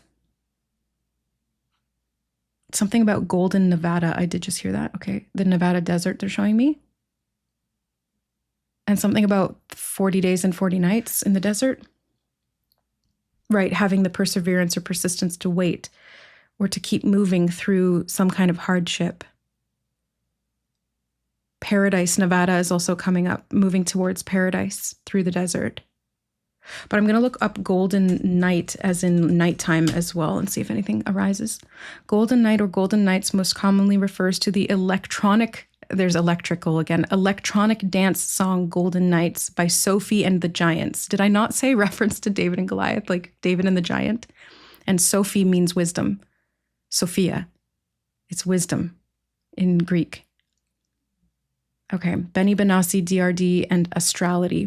Or it may be a slight mishearing of the NHL team Vegas Golden Knights or the song Golden Night by Jeff Satur. Okay, so there's a lot there. It's very jam-packed, I'm hearing, and they're showing me a traffic jam with all of the lights on. All the headlights are on, and they're golden. It's like yellow light. Something about the golden track. It's from my Yellow Brick Road, maybe? And the spiral. They're showing it to me in a spiral. Golden Night is a film, apparently from 2022. It's an Iranian comedy family drama.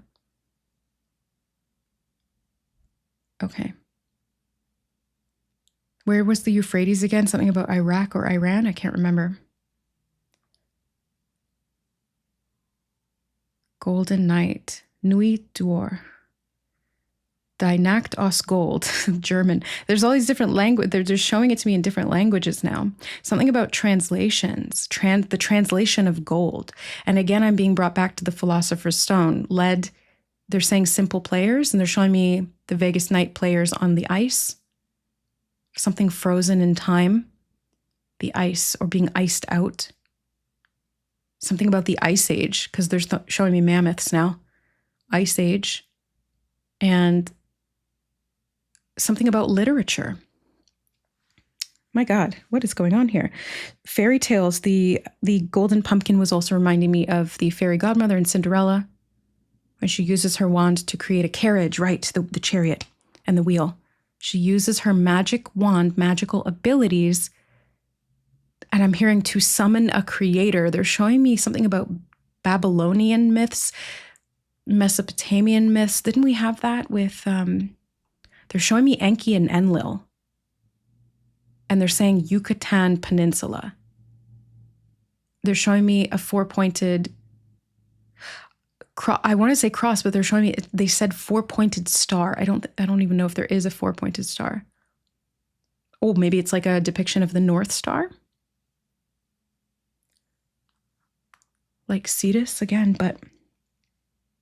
This one's a six-pointed star.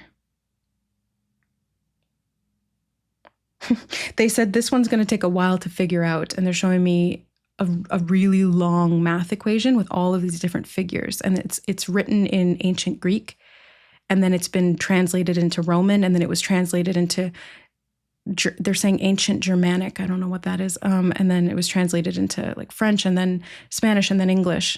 So it's gone through so many different, it's like the spiral nature of time in this translation. And how these barriers have settled in time, they're showing me. It's like boundaries or barriers in space-time. Quantum field adjustments. And they're saying Higgs boson again.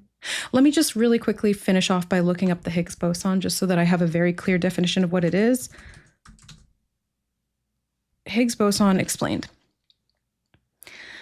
The Higgs boson is an elementary subatomic particle that proves the existence of the Higgs field, an invisible energy field that fills the entire universe. They're saying on the face, and they're showing me a coin on the face. By interacting with this field, fundamental particles like electrons and quarks gain mass, allowing matter to form and hold together. It is an all-permeating energy. The Higgs field is spread across all space, meaning empty space is never truly empty.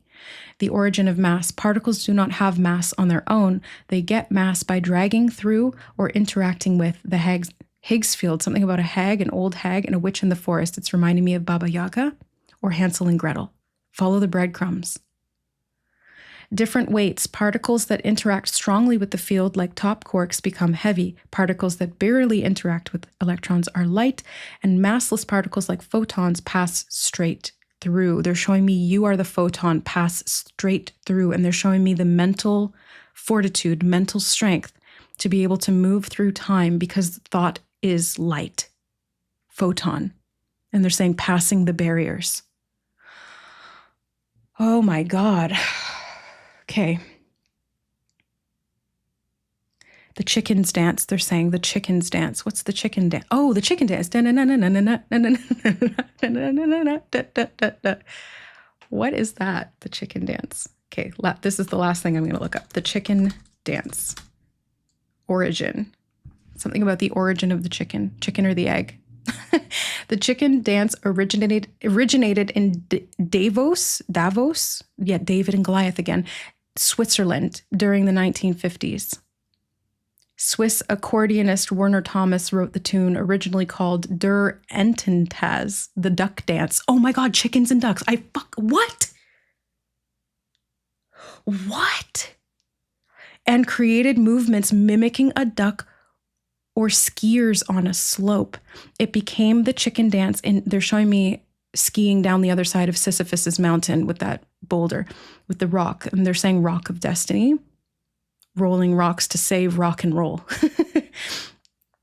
In 1981 in Tulsa, Oklahoma, because organizers could only find a chicken costume instead of a duck suit for a live demonstration, so it became known as the chicken dance, but it was originally the duck. And then something about the San Diego chicken is coming to mind as well.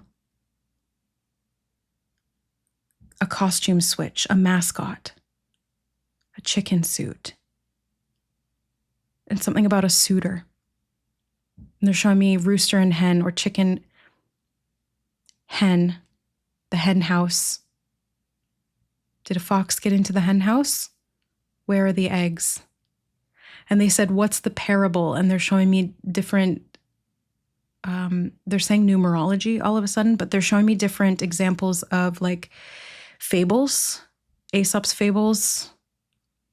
And they keep saying chicken and the egg. And they're showing me the golden egg, golden chicken. And they're saying water fowl. And they're showing me golden knights playing on thin ice, but then it was like water, and it looked like the river Styx. Dark water. They're playing hockey in the water, not on top of it. Okay.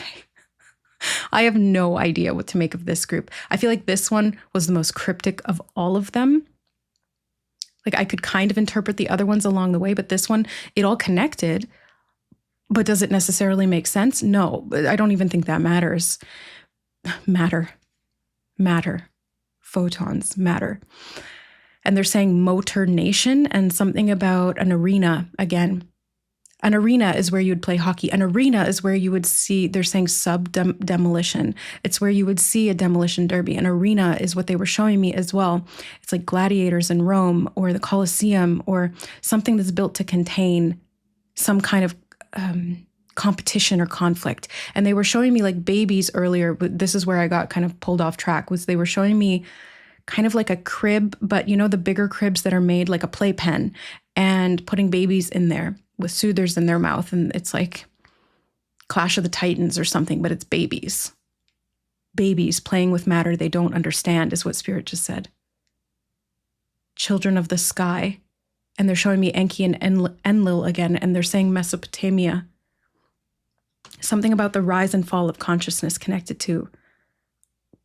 Were Enki and Enlil. That's Anunnaki.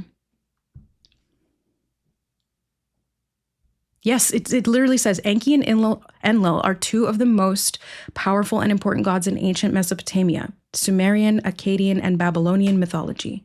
As leading members of the Anunnaki, the collective term for the principal deities of the underworld and earth, they represented opposing cosmic forces and often engaged in divine rivalry, shaping the fate of humanity and the natural world. And they're showing me Cain and Abel as these two babies fighting in the ring. Oh my God. Okay, so that's crazy. I'm going to leave it here, group number 3. Still, I don't know what to make of it, but hopefully this will make sense eventually or to someone, and we can piece it together as fractals. They said concerned with the nation, and they're showing me one nation under God, but they're showing it to me like the world, not one particular country. It's a world without borders, and something about United Nations. Okay, I love you guys. I hope this settles well for you. Take what resonates, the pieces that resonate will make the most sense later on, and we'll see you in the next one.